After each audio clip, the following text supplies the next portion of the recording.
Christmas, or perhaps just another statistically overhyped Gregorian milestone marked by sugar, regret, and ambient guilt wrapped in glitter? December 25th, as you may or may not know or care, is a day Pope Gregory XIII immortalized in 1582. Yes, the same Gregory whose full name was Ugo Boncompagni, which loosely translates to good companion, though most historical accounts agree he was neither particularly good nor a companion. But I digress. We're not here to psychoanalyze 16th century popes. We're here for something far more chewable: Christmas food. More specifically, Christmas food before refrigerators existed, because nothing screams holiday magic like salted turnips, fermented goose fat, and mold-resistant biscuits engineered to survive cavalry travel. Will this video change your life? Absolutely not. But somewhere buried deep in this overly long presentation, there may or may not be a single fact interesting enough to mildly surprise you. Let's begin slowly, unnecessarily. Regardless, we proceed. Today's video has one small insignificant Christmas detail hidden somewhere in the middle. You probably won't notice it or care, but it's there. Like a raisin in an otherwise acceptable piece of bread, it serves no purpose but to exist. This may be the most boring video ever made. Not intentionally boring, though that would be simpler, but accidentally, inevitably boring. The kind of boring that seeps into your consciousness like water into a basement during a mild spring rain that no one remembers happening. Have you ever wondered how nothing became something, but then went back to being nothing? That's what we're exploring today. Food that existed, was consumed, was forgotten, and now exists only in the form of written records that most people have never read and never will read. If you're expecting entertainment, you've come to the wrong place. If you're expecting education, you've also come to the wrong place. This is something else entirely. Something that exists in the space between purposeful content and accidental drone footage of an empty parking lot. We begin the pre-refrigeration era, a definition nobody asked for. Before we can discuss Christmas food before refrigerators, we must first establish what before refrigerators means. This seems obvious, but as we'll discover over the next several thousand words, nothing is as obvious as it appears. The first artificial refrigeration system was demonstrated by Professor William Cullen at the University of Glasgow in 1738. William Cullen, whose middle name was not recorded by history, was born in 1710 in Hamilton, Scotland. Hamilton, Scotland is not to be confused with Hamilton, Ontario, or any of the 17 other cities named Hamilton throughout the English-speaking world. The original Hamilton was named after the Hamilton family, though which specific Hamilton is unclear from the historical record. Professor Cullen's demonstration was largely unsuccessful and showed no practical application, which makes it remarkably similar to this video. The first working vapor compression refrigeration system was built by Jacob Perkins in 1834. Jacob Perkins, who was born on July 9, 1766, in Newburyport, Massachusetts, was also an inventor, mechanical engineer, and physicist. Newburyport, Massachusetts, has a current population of approximately 18,289 people, though this is irrelevant to our discussion of Christmas food. The point is that before 1834, and realistically before the 1850s, when refrigeration became even remotely practical, all food preservation relied on methods that had existed for thousands of years: salt, smoke, drying, fermentation, cold cellars. These methods shaped not just how food was preserved, but what food was eaten, when it was eaten, and how it was prepared. Christmas, falling in late December in the Northern Hemisphere, presented unique challenges and opportunities for food preservation and consumption. December, being the 12th month of the year in the Gregorian calendar, comes after November and before January. This may seem obvious, but it's worth establishing, as the remainder of this discussion assumes basic calendar literacy. The Roman origins of winter celebrations, Saturnalia, and its irrelevant details. To understand Christmas food, we must first understand Christmas itself. Christmas as a celebration has its roots in multiple pre-Christian winter festivals, most notably the Roman celebration of Saturnalia. Saturnalia was celebrated from December 17th to December 23rd, though some sources suggest it lasted until December 25th.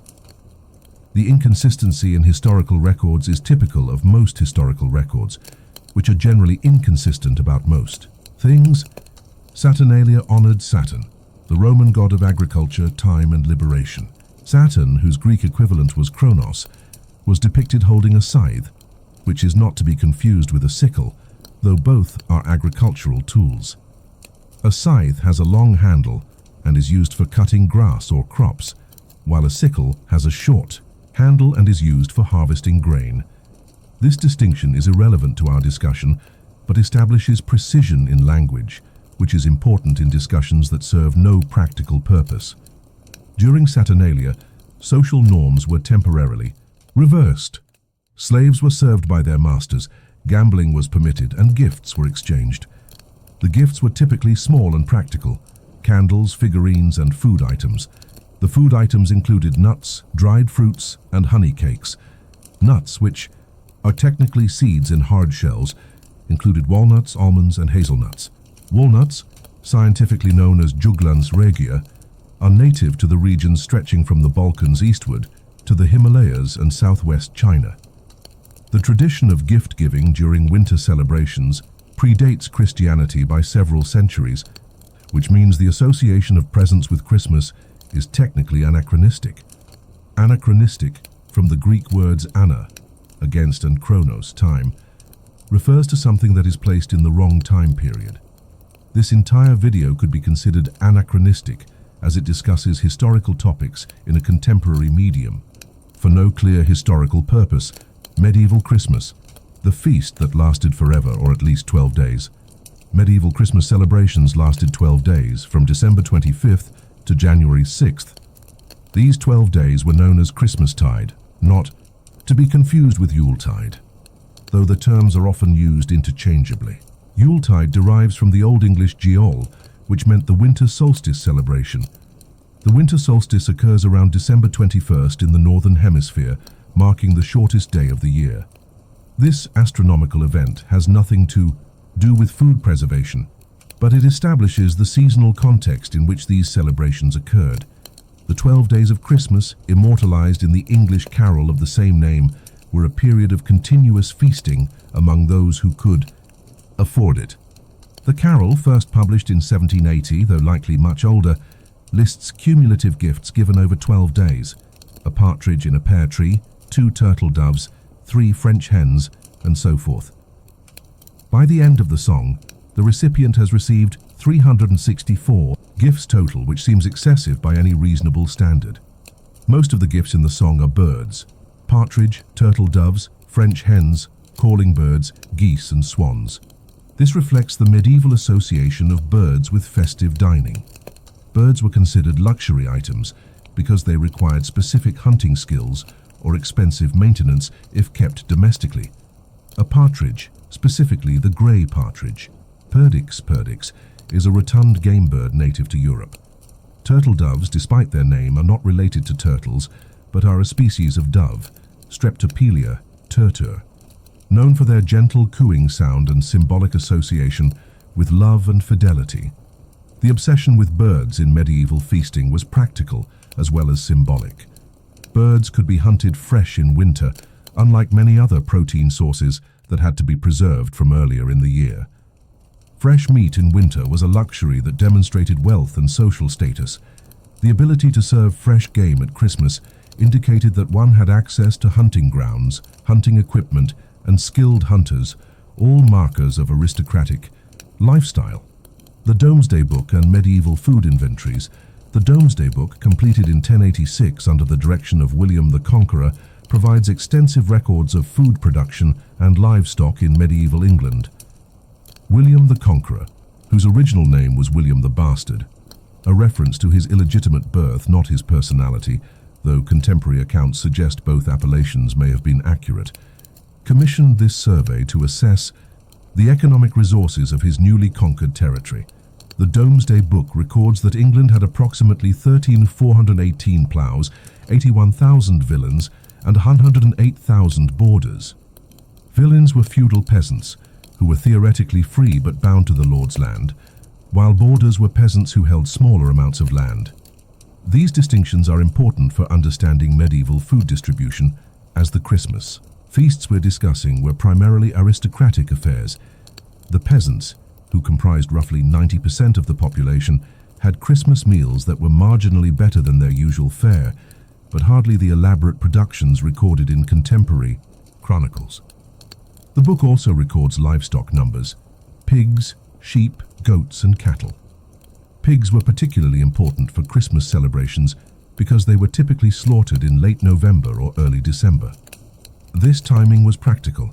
The cold weather helped preserve the meat, and the slaughter eliminated the need to feed the animals through the winter months when food was scarce. The process of pig slaughter was a community event known as pig sticking.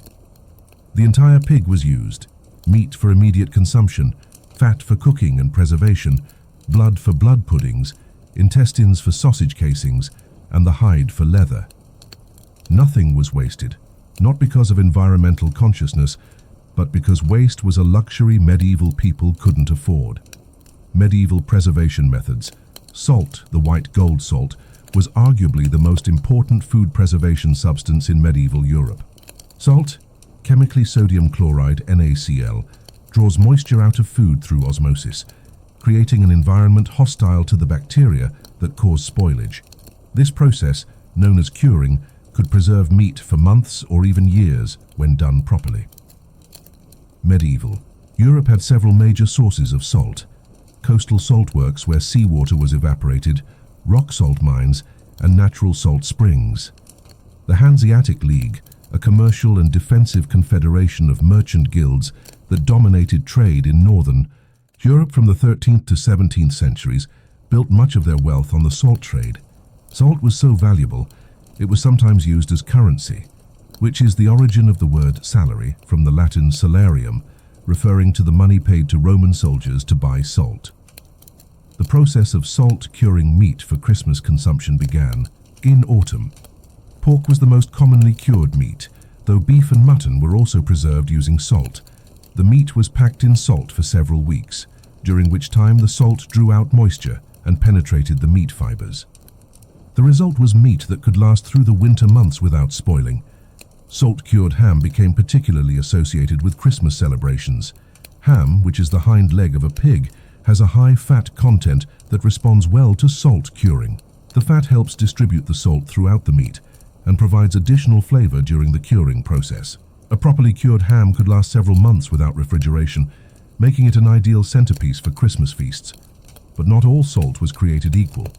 Sea salt, produced by evaporating seawater, contained trace minerals that affected both flavor and preservation qualities. Rock salt, mined from underground deposits, was typically purer but more expensive to extract and transport. The quality of salt used in meat curing directly affected the quality of the preserved meat, which is why salt trading was so lucrative and so carefully regulated by medieval authorities. The spice trade and Christmas flavoring.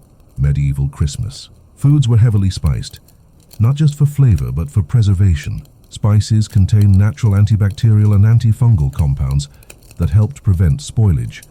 The spice trade, which connected Europe with Asia through a complex network of overland and maritime routes, was one of the driving forces of medieval and early modern economics. Black pepper, Piper nigrum, native to South India, was the most prized spice in medieval Europe. Pepper was so valuable it was sometimes used as currency and was included in dowries and inheritance settlements. The phrase peppercorn rent, referring to a nominal or token payment, originates from the medieval practice of using a single peppercorn as symbolic payment for land leases. Cinnamon, obtained from the inner bark of trees in the cinnamomum family, was another highly prized Christmas spice. True cinnamon, Cinnamomum verum, comes from Sri Lanka, while cassia, Cinnamomum cassia, comes from China. Medieval Europeans often couldn't distinguish between the two, referring to both as cinnamon. The spice trade was intentionally opaque. Spice merchants guarded their sources and routes carefully. creating artificial scarcity that drove up prices. Cloves, the dried flower buds of Syzygium aromaticum, native to the Moluccas or Spice Islands, were particularly associated with Christmas preparations. Cloves have powerful preservative properties and were used to stud hams and preserve fruits. The practice of studding oranges with cloves, creating pomanders, served both decorative and practical purposes. The cloves helped preserve the orange while creating a pleasant scent. Nutmeg and mace, both derived from the seed of Myristica fragrans, were luxury spices used in Christmas baking and meat preparations. Nutmeg is the seed itself, while mace is the red aril that covers the seed. A single nutmeg tree produces both spices, but the trees are native to a small group of Indonesian islands and were extremely difficult to cultivate elsewhere, maintaining their rarity and value. Medieval cooking methods: fire, smoke, and endless. Patience medieval cooking was an exercise in managing fire and smoke. The central hearth, typically located in the middle of the main hall in aristocratic homes, served multiple purposes: heating, lighting, and cooking. The Christmas feast required careful planning and coordination, as all food had to be prepared using open flames and simple tools. Roasting was the preferred method for cooking large pieces of meat for Christmas celebrations. Roasting requires constant attention. The meat must be turned regularly to ensure even cooking and prevent burning. This task was typically assigned to the youngest kitchen servants, who spent hours turning the spit over the fire. The phrase spit boy refers to these servants, whose job was literally to turn the spit on which the meat was roasted. The spit itself was a long metal rod, often iron, that pierced the meat and was supported on either end by andirons or spit. Dogs. The meat dripped fat as it cooked, which was collected in a dripping pan below. This rendered fat was precious. It was used for cooking vegetables, making pastry, and preserving other foods. Nothing was wasted in medieval kitchens, not out of environmental consciousness, but out of economic necessity. Boiling was another common cooking method, though it required large quantities of water and fuel to maintain the fire. Medieval Christmas. Celebrations often featured massive cauldrons of stew or pottage, thick soups made with whatever ingredients were available. Pottage, from the Old French potage, meaning what is put in a pot, was the staple food of medieval Europe. It was a constantly simmering mixture of grains, vegetables, and whatever meat or bones were available. Smoking meat was both a cooking method and a preservation technique. Smokehouses were separate buildings or dedicated areas where meat was exposed to smoke from smoldering wood fires. The smoke deposited chemicals on the meat's surface that inhibited bacterial growth while adding flavor. Different woods produced different flavors. Oak was preferred for its mild, pleasant smoke, while fruit woods like apple and cherry were used for more delicate meats. The medieval kitchen, a portrait in inefficiency. Medieval kitchens were marvels of controlled chaos. In large aristocratic households, the kitchen staff could number in the dozens, each with specific responsibilities. The head cook, known as the master cook or chef de cuisine, was a skilled craftsman whose knowledge was passed down through apprenticeships that could last 7 years. The kitchen hierarchy was rigid and complex. Below the master cook were specialist cooks responsible for different aspects of meal preparation. The saucier, who made sauces and gravies, the pâtissier, who handled pastries and baked goods, the garde-manger, who managed cold preparations and preservation, and the rôtisseur, who was responsible for roasted and grilled meats. The tools available to these cooks were simple but effective. Knives were made by blacksmiths and were precious possessions. A good knife was often passed down through generations of cooks. Pots and pans were typically made of iron or copper, though copper was expensive and usually reserved for wealthy households. Wooden spoons, ladles, and bowls were common, as wood was abundant and easily replaced when worn out. Measuring ingredients was inexact by modern standards. Recipes called for a handful of this or a pinch of that. Standardized measurements didn't exist, and even when they did, measuring tools were not widely available. Experienced cooks developed an intuitive sense for proportions, but this meant that recipes were difficult to reproduce consistently. Temperature control was perhaps the greatest challenge in medieval cooking. There were no thermometers, no way to precisely control heat levels, and no standardized cooking times. Cooks judged doneness by smell, appearance, and experience. A skilled medieval cook could tell the temperature of an oven by holding their hand inside for a few seconds, but this was a skill that took years to develop and was not always accurate. Christmas bread. The staff of life becomes ceremonial bread was the foundation of medieval European diet, but Christmas bread was special. During the rest of the year, most people ate coarse, dark bread made from rye, barley, or oats. Wheat bread was a luxury reserved for the wealthy and special occasions. Christmas was one of those special occasions. White bread, made from finely ground wheat flour, was the ultimate luxury. The process of creating white flour was labor-intensive and wasteful. Much of the nutritious part of the grain was removed to achieve the desired white color. But whiteness was associated with purity and status, making white bread the preferred choice for Christmas celebrations. The preparation of Christmas bread began days in advance. Wheat had to be ground into flour, a process that required either a hand quern, a small portable grinding device, or access to a mill. Mills were typically owned by the lord of the manor, who charged a fee for their use, usually a percentage of the grain being ground. This monopoly on milling was one of the ways feudal lords maintained economic control over their peasants.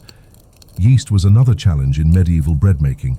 Commercial yeast didn't exist, so bakers relied on wild yeast captured from the environment or maintained in sourdough starters. A sourdough starter was a mixture of flour and water that was allowed to ferment, capturing wild yeast and bacteria from the air. These starters had to be fed regularly with fresh flour and water to keep them active. The process of making bread was time-consuming and required skill. The dough had to be kneaded to develop gluten, the protein that gives bread its structure. Kneading was done by hand, a labor-intensive process that could take 20 to 30 minutes for a large batch of dough. The dough then had to rise, which could take several hours depending on the temperature and the strength of the yeast. Baking bread required a hot oven, typically a large stone or brick structure that was heated by building a fire inside it. Once the oven reached the desired temperature, the coals were removed and the bread was placed inside to bake using the residual heat. Judging the temperature was a matter of experience. Bakers would hold their hand inside the oven and count how long they could keep it there before the heat became unbearable. Medieval Christmas pies, meat in pastry prison. The medieval Christmas pie was an engineering marvel disguised as food. These were not the delicate pastries we might imagine, but massive constructions designed to feed large numbers of people while showcasing the wealth and creativity of the host.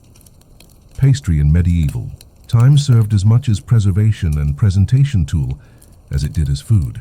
The pastry crust, known as a coffin, from the Old French coffin meaning basket, was thick and sturdy, designed to hold large quantities of meat and gravy during cooking and storage. These pastry coffins were often several inches thick and could hold the contents without breaking. The most famous of medieval Christmas pies was the Christmas pie, or Yuletide pie, which could contain an entire menagerie of birds and animals. Contemporary accounts describe pies containing whole chickens, ducks, rabbits, and even small deer, all nested inside each other like a culinary Russian doll. The largest of these pies could feed dozens of people and were as much spectacle as sustenance. The preparation of a Christmas pie began with the pastry, which was made from flour, lard, and water. Lard, rendered pig fat, was the preferred fat for pastry making because it created a stable, waterproof crust. The pastry was rolled out and formed into a large, deep dish, or molded around a wooden form to create the desired shape. The filling process was an art form in itself. Different meats were layered strategically, with larger pieces at the bottom and smaller pieces toward the top. The spaces between the meat were filled with forcemeat, a mixture of ground meat, spices, and binding agents. This forcemeat served both to fill gaps and to add flavor to the finished pie. Spices were crucial to the success of a Christmas pie. Not only did they add flavor, but they also helped preserve the meat during the long cooking process. A typical Christmas pie might contain pepper, cinnamon, cloves, nutmeg, ginger, and mace. The quantity of spices used was often a display of wealth, as these exotic seasonings were extremely expensive. The cooking process for a large Christmas pie could take an entire day. The pie was placed in a large oven and cooked slowly at a relatively low temperature. As the meat cooked, it released juices that were trapped by the pastry crust, creating a rich gravy inside the pie. The pastry itself served as both cooking vessel and serving dish. But here's where it gets interesting, or as interesting as medieval pie construction can get, which is not very interesting at all. The pastry crust was not always intended to be eaten. In many cases, the coffin was simply a cooking and storage vessel, designed to be broken open to reveal the contents inside. The thick, often overcooked pastry would be discarded, and only the meat and gravy inside would be consumed. Some Christmas pies were designed with removable lids, allowing the contents to be accessed without destroying the entire pastry structure. These pies could be refilled and resealed multiple times during the 12 days of Christmas, serving as a sort of medieval slow cooker that kept the contents warm and moist. The Great Christmas Pudding, boiled for Britain. The Christmas pudding, known in medieval times as plum pudding, despite containing no plums, was a boiled concoction that could take up to 8 hours to cook properly. The term plum in this context referred to raisins, which were called plums regardless of their actual botanical origin. Christmas pudding was a communal effort that involved the entire household. The preparation began weeks in advance with the collection of ingredients: suet, hard fat from around the kidneys of cattle, dried fruits, spices, breadcrumbs, and often a small amount of ale or wine. Each ingredient had to be prepared separately before being combined into the final mixture. Suet was the key ingredient that distinguished Christmas pudding from other boiled puddings. Suet, when heated, melts slowly and provides both moisture and richness to the pudding. The suet had to be fresh and finely chopped, a laborious process that was typically assigned to junior kitchen staff. Rancid suet would ruin an entire pudding, so careful attention was paid to its selection and storage. The dried fruits used in Christmas pudding were luxury items that had to be imported from Mediterranean regions or carefully preserved from the previous harvest. Raisins were made by drying grapes, a process that concentrated their sugars and allowed them to be stored for months without spoiling. Currants, despite their name, were not related to the fresh currants we know today, but were small, dried, grapes from the Greek island of Zante. The spice mixture for Christmas pudding was complex and carefully guarded. Each household had its own traditional blend, often passed down through generations. Common spices included cinnamon, nutmeg, cloves, mace, and allspice. Allspice, despite its name, is not a mixture of spices, but a single spice derived from the berries of Pimenta dioica, native to the West Indies. The mixing of Christmas pudding was often a ceremonial event. Each member of the household would take a turn stirring the mixture, making a wish as they did so. The stirring had to be done in a clockwise direction, from east to west, in honor of the journey of the Magi. This tradition, while superstitious, by modern standards, served the practical purpose of ensuring the ingredients were thoroughly combined. Once mixed, the pudding was wrapped in a cloth, typically a piece of clean linen or cotton, and tied securely. The wrapped pudding was then placed in a large pot of boiling water and cooked for 6 to 8 hours. The water had to be kept at a constant boil, requiring someone to tend the fire and monitor the pot throughout the cooking process. The long cooking time served several purposes. It ensured that all the ingredients were thoroughly cooked and combined. It sterilized the mixture to prevent spoilage, and it allowed the flavors to meld into a cohesive whole. The result was a dense, rich pudding that could be stored for weeks or even months without refrigeration. Medieval Christmas drinks, ale, wine, and questionable decisions. Medieval Christmas celebrations were notably well-lubricated affairs. Alcohol served multiple purposes. It was safer to drink than water in many cases. It helped preserve other ingredients, and it made long winter evenings more bearable. The drinks served at Christmas were often special preparations that differed from everyday beverages.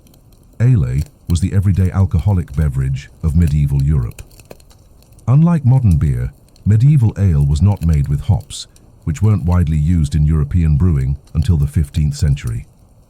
Instead, ale was flavored with a mixture of herbs called gruit. The exact composition of gruit varied by region and brewer, but commonly included sweet gale, yarrow, heather, and various spices.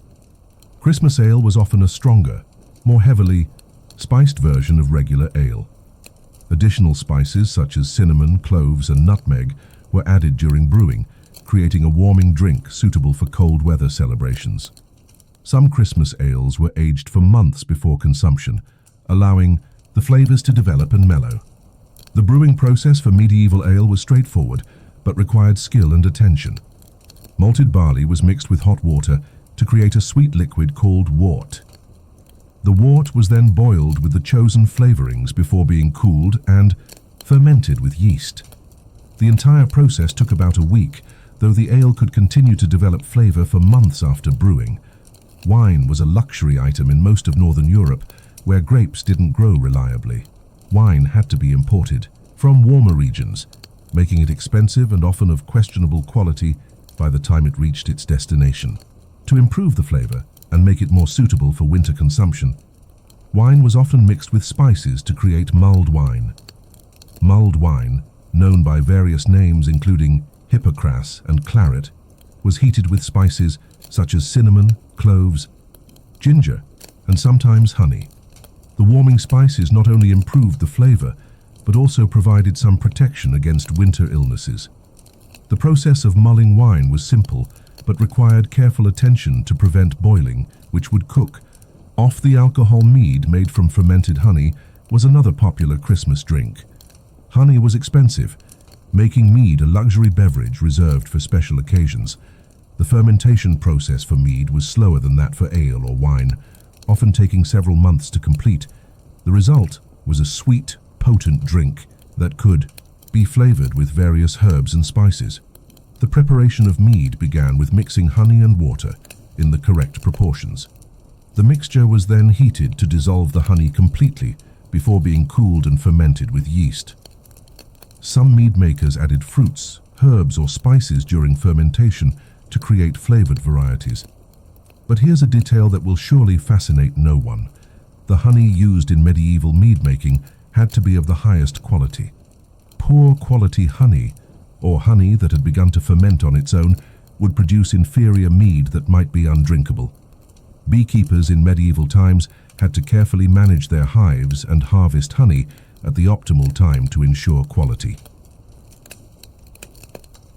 The economics of medieval. Christmas feasting. The cost of a proper Christmas feast in medieval times was astronomical by the standards of the average person. A single Christmas dinner for a noble household could cost the equivalent of a common laborer's annual wages. This extravagance served multiple purposes. It demonstrated wealth and status, it provided employment for numerous craftspeople and servants, and it fulfilled social obligations to household members and guests. The planning for a Christmas feast began months in advance. Animals had to be selected and fattened, spices had to be ordered and imported, grains had to be stored and protected from pests, and staff had to be hired and trained. The logistics of feeding hundreds of people for 12 consecutive days required careful coordination and substantial resources. The cost breakdown of a medieval Christmas feast reveals the relative value of different food items. Spices were often the most expensive component, sometimes costing more than the meat they seasoned. A pound of black pepper could cost the equivalent of several sheep, while a pound of saffron might be worth more than a horse. Fresh meat was expensive, but not prohibitively so for wealthy households. The real cost came from the specialized preparation required. A roasted peacock, for example, required not only the cost of the bird itself, but also the skilled labor needed to prepare and present it properly. Peacocks were often skinned, cooked, and then redressed in their own feathers for presentation. A process that required considerable skill and time. Imported foods carried additional costs beyond their base price. Wine from France or the Mediterranean had to be transported over long distances using primitive transportation methods. The risk of spoilage, theft, or loss during transport was built into the price, making imported items expensive and unreliable. The social aspects of Christmas feasting also carried economic implications. The host was expected to provide food and lodging, not only for invited guests, but also for their servants, horses, and sometimes entire retinues. A visiting noble might arrive with dozens of attendants, all of whom expected to be fed and housed. During their stay, medieval food safety. Playing roulette with every meal. Food safety in medieval times was a constant concern, though the understanding of what made food safe or dangerous was limited and often incorrect. Without refrigeration, bacterial contamination was a constant threat, leading to the development of numerous preservation techniques and safety practices, some effective and others purely superstitious. The concept of spoilage was understood in practical terms. Food that smelled bad, looked wrong, or tasted off was generally avoided. However, the underlying causes of food spoilage were not understood. Medieval people attributed food poisoning to bad air, divine punishment, or the influence of the stars rather than bacterial contamination. Salt curing was recognized as an effective preservation method, though the reasons for its effectiveness were not understood. The high salt content in cured meats draws moisture out of the food, creating an environment where harmful bacteria cannot survive. Medieval people knew this worked, even if they didn't understand why. Smoking meat was another preservation technique that was effective for reasons not fully understood at the time. The smoke deposits chemicals on the meat surface that inhibit bacterial growth, while the heat involved in the smoking process kills existing bacteria. The combination of chemical preservation and heat treatment made smoked meats relatively safe to eat, even after extended storage. Fermentation was perhaps the most mysterious preservation method from a medieval perspective. The process of fermentation involves beneficial bacteria and yeast consuming sugars in food and producing alcohol or acid as byproducts. These byproducts create an environment hostile to harmful bacteria, preserving the food.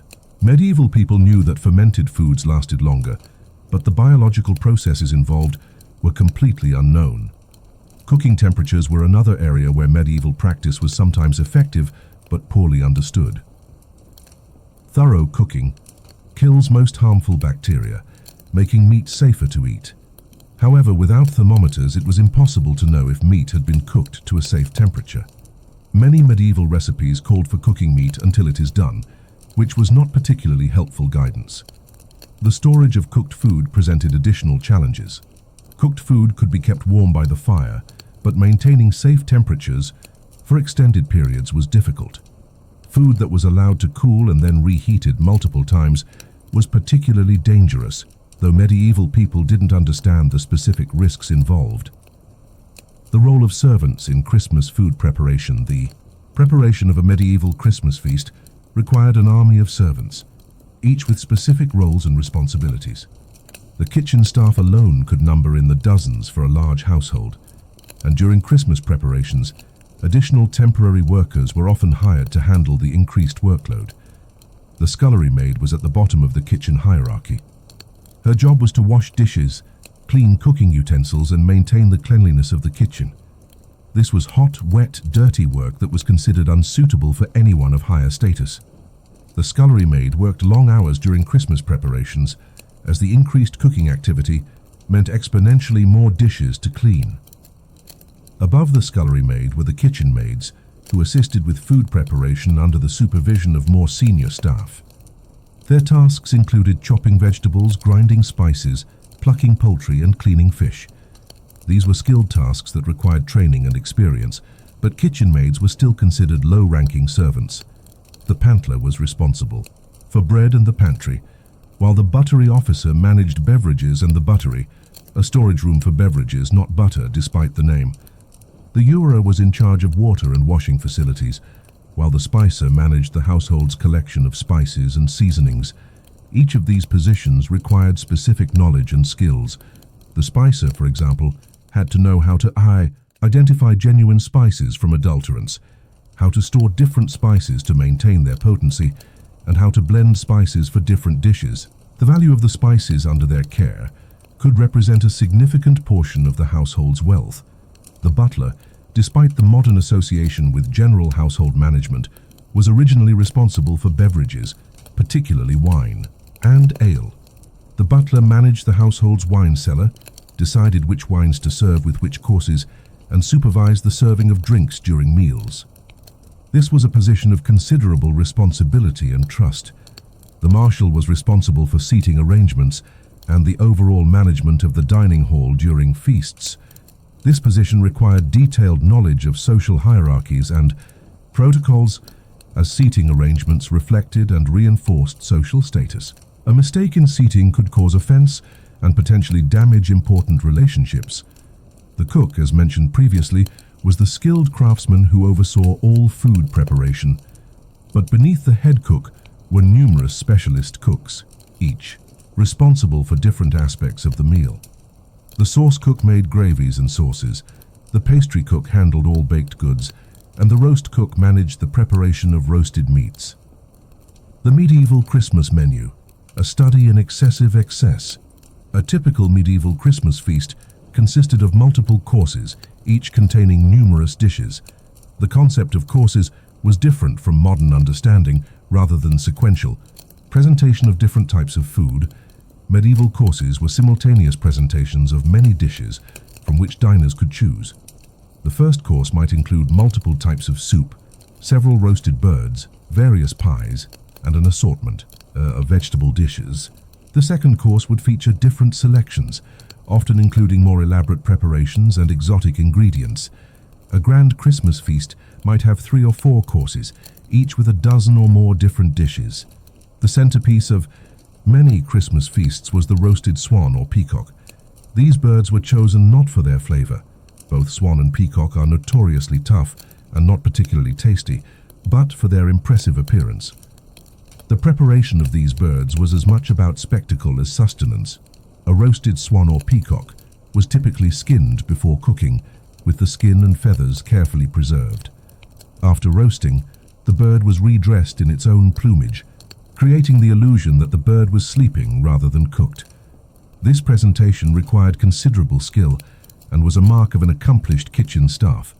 Fish dishes were also prominent in Christmas feasts, though this might seem surprising, given the cold weather and limited transportation options.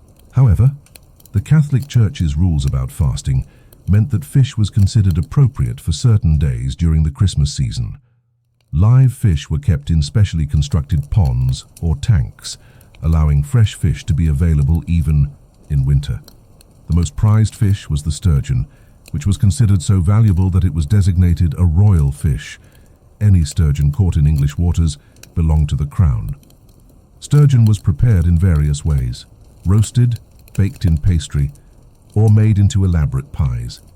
The roe of the sturgeon, caviar, was also highly prized, though it was not yet the luxury item it would later become. Vegetables played a supporting role in medieval Christmas feasts, though they were more prominent than in everyday meals. Root. Vegetables that could be stored through the winter, turnips, parsnips, carrots, and onions, were prepared in various ways. Cabbage, preserved through fermentation into sauerkraut, provided vitamins during the winter months when fresh vegetables were unavailable. The preparation of vegetables was often elaborate, designed to disguise their humble origins and make them suitable for noble tables. Turnips might be carved into decorative shapes, parsnips could be candied with honey, and onions were often used as the base for complex sauces and gravies. Medieval Christmas desserts: sugar, spice, and everything expensive. Medieval desserts were fundamentally different from modern sweets, primarily because sugar was an extremely expensive import from the Middle East. Most sweetening was done with honey, which was produced locally but still relatively costly. The result was that truly sweet dishes were luxury items reserved for special occasions like Christmas. Honey cakes were among the most common Christmas sweets. These were dense, heavily spiced cakes that could last for weeks without spoiling. The honey not only provided sweetness, but also acted as a preservative, helping the cakes stay fresh longer. The spices, typically ginger, cinnamon, cloves, and nutmeg, were added in quantities that would seem overwhelming by modern standards. The preparation of honey cakes began with warming the honey to make it easier to work with. The honey was then mixed with flour, eggs, and spices to create a thick batter. The baking process was tricky, Honey burns more easily than sugar, so the cakes had to be baked at lower temperatures for longer periods. Marchpane, the predecessor to modern marzipan, was the ultimate luxury dessert. Made from ground almonds and sugar or honey, marchpane was molded into elaborate shapes and often decorated with gold leaf. A single marchpane confection might cost the equivalent of a servant's monthly wages, making it a true display of wealth. The preparation of marchpane required imported almonds, which had to be blanched, peeled, and ground by hand. The grinding process could take hours, as the almonds had to be reduced to a fine paste without releasing their oils, which would make the final product greasy. This was skilled, labor-intensive work that added to the cost of the final product. Candied. Fruits were another Christmas luxury. Fruits were preserved by cooking them slowly in honey or sugar syrup until they became translucent and shelf-stable. The process required careful temperature control and constant attention to prevent burning or crystallization. The fruits most commonly candied for Christmas were those that were available in winter or could be preserved from the harvest season. Apples, pears, and quinces were popular choices, as were imported citrus fruits like oranges and lemons. Citrus fruits were extremely expensive in medieval Northern Europe, making candied orange peel a true luxury item. The 12 days, eating. Through the calendar, the 12 days of Christmas were not just a song, but an actual period of continuous feasting and celebration. Each day had its own traditions and special foods, creating a progression of meals that lasted from December 25th through January 6th. December 25th, Christmas Day itself, featured the most elaborate meal of the entire period. This was when the greatest variety of dishes was presented. The most expensive ingredients were used, and the most skilled preparations were attempted. The Christmas Day feast was the culmination of weeks of preparation and planning. December 26th, the Feast of St. Stephen, was traditionally when servants and lower-ranking household members were given special treatment. The Boxing Day tradition, where gifts were given to servants, originated during this period. The food on St. Stephen's Day was often the leftovers from Christmas Day, but prepared and presented in new ways. The intervening days each had their own character and traditional foods. December 28th, the Feast of the Holy Innocents, was sometimes observed as a fast day, with simpler foods and smaller portions. December 31st, New Year's Eve, featured foods that were thought to bring good luck in the coming year. January 1st, New Year's Day, was another major feast day with its own traditional dishes. In many regions, specific foods were eaten on New Year's Day to ensure prosperity in the coming year. These traditions varied by location, but often included foods that symbolized wealth or abundance. January 6th, Epiphany or Twelfth Night, marked the end of the Christmas season with a final feast. This meal often featured a special cake or pie that contained a hidden bean or coin. Whoever found the token in their portion was declared the king of the bean or queen of the bean, and presided over the evening's festivities. The hidden Christmas detail, finally. And here, embedded in this endless discussion of medieval food, preservation and aristocratic excess, is the small, insignificant Christmas detail mentioned at the beginning. Medieval Christmas puddings were traditionally made with 13 ingredients, representing Christ and his 12 apostles. Each ingredient had to be stirred by each member of the household, from east to west, in honor of the Magi's journey. This detail changes nothing about the preceding 15,000 words of medieval food history. It adds no particular insight or meaning to the discussion. It is simply there like a raisin in otherwise acceptable bread, serving no purpose but to exist. We continue. The great refrigeration revolution that changed everything, slowly. But before we delve deeper into the specifics of medieval Christmas food, which we will extensively and possibly beyond human endurance, we must first understand the revolutionary impact of refrigeration on human society. This may seem like a tangent, but it's a necessary tangent, or perhaps it's an unnecessary tangent that seems necessary. The distinction is unclear and possibly irrelevant. The development of artificial refrigeration didn't happen overnight. It was a gradual process that spanned nearly 2 centuries, from the first crude experiments in the 1740s to the widespread adoption of home refrigeration in the 1930s. Each incremental improvement in refrigeration technology fundamentally altered humanity's relationship with food, changing not just what people ate but when they ate it, how they prepared it and how they thought about it. Jacob Perkins, whom we mentioned earlier, received the first patent for a vapor compression refrigeration system using liquid ammonia in 1834. But Perkins's system was purely theoretical. He never built a working prototype. The patent described a machine that would compress ammonia gas into liquid form, then allow it to expand back into gas, absorbing heat in the process. This is still the basic principle behind modern refrigeration, though Perkins had no way to implement it with the technology available at the time. The first working vapor compression refrigeration machine was built by Dr. John Gorrie in 1842. Gorrie, a physician in Apalachicola, Florida, was trying to find a way to cool yellow fever patients in the hot Florida climate. His machine used compressed air that was allowed to expand while doing work to run a piston, which cooled the air. The system worked after a fashion, but was impractical for general use.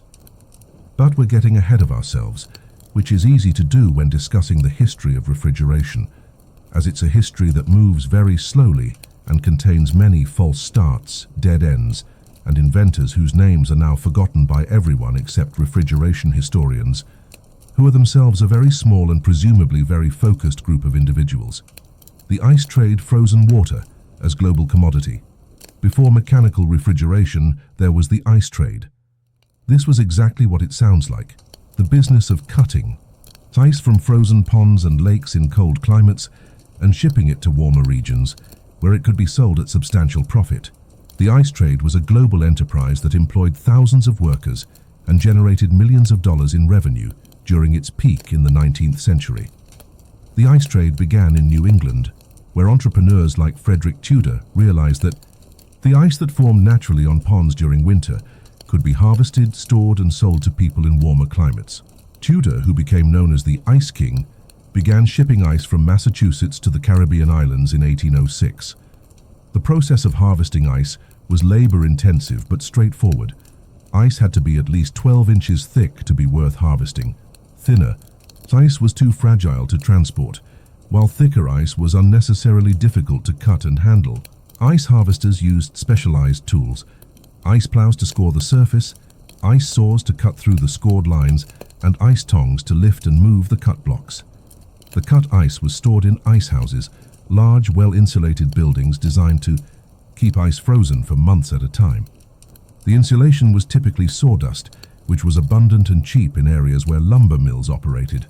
A well-designed ice house could preserve ice from the winter harvest through the following autumn, allowing year-round availability of frozen water in places where it never naturally froze. Transporting ice required special ships with insulated holds. Ice ships were designed with thick walls filled with insulating materials, and the ice was packed in sawdust or other insulating substances.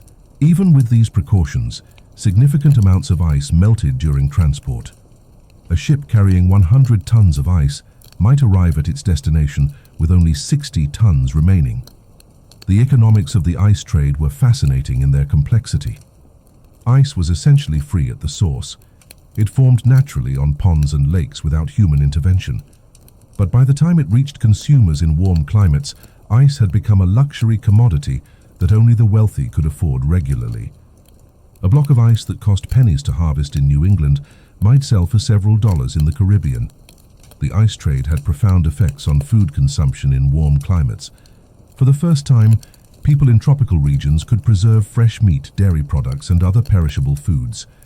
Ice cream and cold drinks became possible, creating entirely new categories of food and beverage consumption.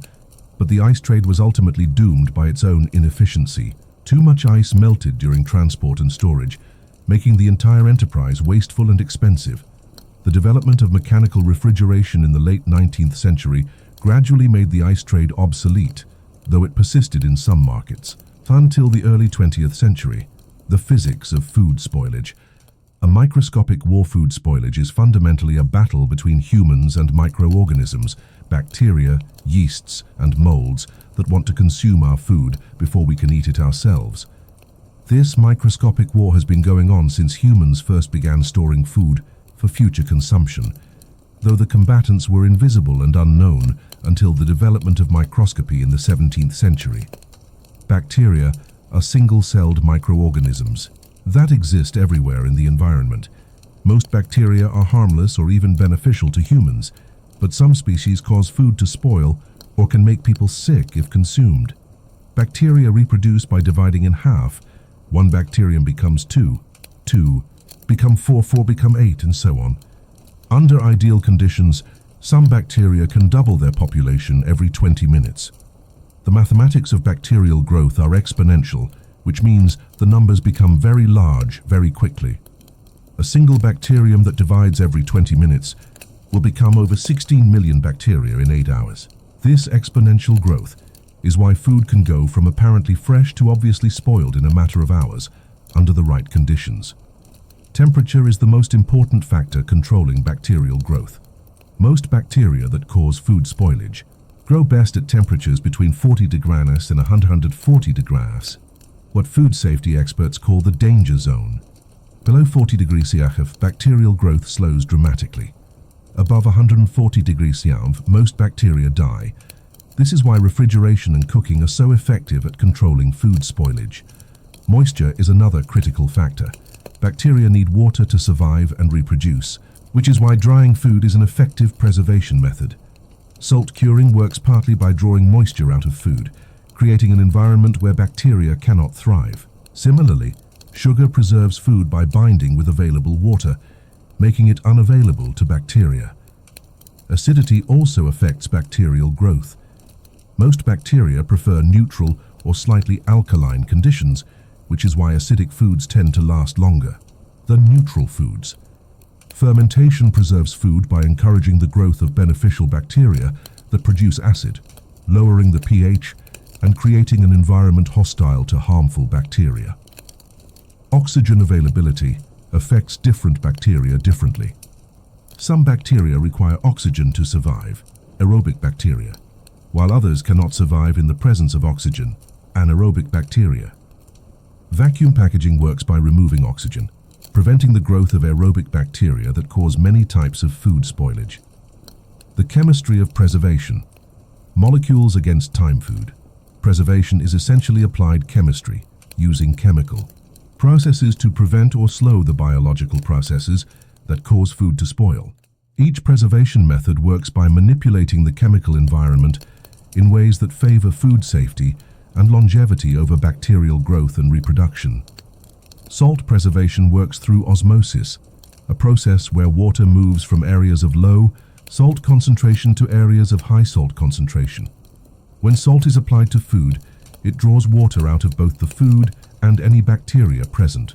The bacteria lose so much water that they cannot survive, while the food is dehydrated enough to prevent new bacterial growth. The type of salt used affects the preservation process. Table salt, sodium chloride, is the most common, but other salts have different properties. Potassium chloride has similar preservation effects but tastes different. Sodium nitrite, often used in curing meat, not only preserves food but also prevents the growth of Clostridium botulinum, the bacterium that causes botulism. Smoking preserves food through multiple chemical mechanisms. The smoke contains compounds, like formaldehyde, phenols, and organic acids, that have antibacterial properties. These compounds deposit on the surface of the food, creating a protective barrier against bacterial contamination. The heat involved in smoking also kills existing bacteria and partly dehydrates the food. Different woods produce smoke with different chemical compositions, which is why different woods are preferred for smoking different types of food. Oak smoke contains high levels of phenols, which have strong antibacterial properties. Fruit woods like apple and cherry produce milder smoke with different chemical profiles, suitable for more delicate foods. Fermentation is perhaps the most complex preservation chemistry. During fermentation, beneficial microorganisms consume sugars in food and produce alcohol, acid, or both as waste products. These waste products create an environment that prevents the growth of harmful bacteria while preserving the nutritional value of the original food. Alcoholic fermentation, used in making wine and beer, produces ethyl alcohol, which has antibacterial properties. The alcohol content must reach a certain level to effectively preserve the beverage. Too little alcohol and harmful bacteria can still grow. Too much alcohol and the beverage becomes unpalatable. Lactic acid fermentation, used in making sauerkraut, pickles and yogurt, produces lactic acid which lowers the pH of the food. The acidic environment prevents the growth of most harmful bacteria while allowing the beneficial fermentation bacteria to thrive. Medieval spice networks. The original global economy. The medieval spice trade was the world's first truly global economy, connecting Europe, Asia, and Africa through a complex network of overland and maritime routes. Spices were the most valuable commodities of the medieval world, worth more per ounce than gold, and driving exploration, conquest, and economic development across continents. Black pepper, the most prized of all spices, grew only in a small region of South India.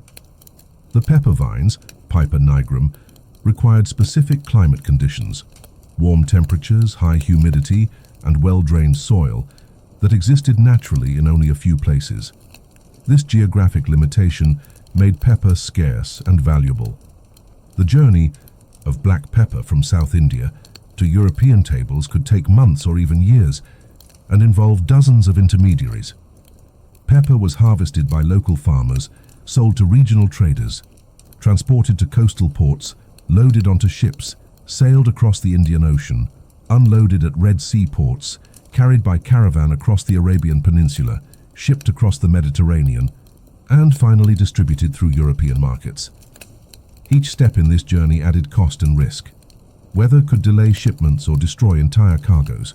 Pirates and bandits threatened overland routes. Political conflicts could close entire regions to trade. Wars could make previously safe routes dangerous or impossible to navigate.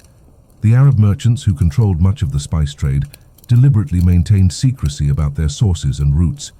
They spread stories about the dangers of spice-producing regions, describing lands guarded by giant birds or protected by fierce warriors. These stories served to discourage European merchants from attempting to reach spice sources directly. Cinnamon provides an excellent example of the complexity and secrecy of the spice trade. True cinnamon, Cinnamomum verum, comes from the inner bark of trees native to Sri Lanka. The process of harvesting cinnamon is labor-intensive and requires specific skills passed down through generations of specialist workers. The cinnamon trees are cut when they reach a certain age, and the inner bark is carefully peeled in long strips.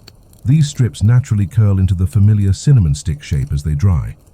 The quality of cinnamon depends on the skill of the harvester and the age and condition of the tree, factors that were unknown to European consumers. European merchants often couldn't distinguish between true cinnamon and cassia, a related spice from a different tree species. Cassia, Cinnamomum cassia, has a similar flavor but is stronger and less refined than true cinnamon. Many European recipes calling for cinnamon were actually using cassia. Though the cooks had no way of knowing this, the spice trade routes were constantly evolving in response to political and economic pressures. The fall of Constantinople, Liptaka. The Ottoman Empire in 1453 disrupted traditional routes between Europe and Asia, leading to increased prices and motivating the search for new routes to spice-producing regions. This search for alternative spice routes drove the Age of Exploration. Christopher Columbus was seeking a western route to the Spice Islands when he encountered the Americas. Vasco da Gama's voyage around the Cape of Good Hope to India was motivated by the desire to bypass Arab and Ottoman middlemen in the spice trade.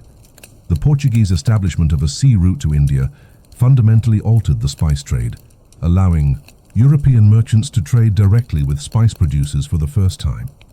This development gradually reduced spice prices in Europe while increasing the variety of spices available to European consumers. The monastery connection, monks and medieval cuisine.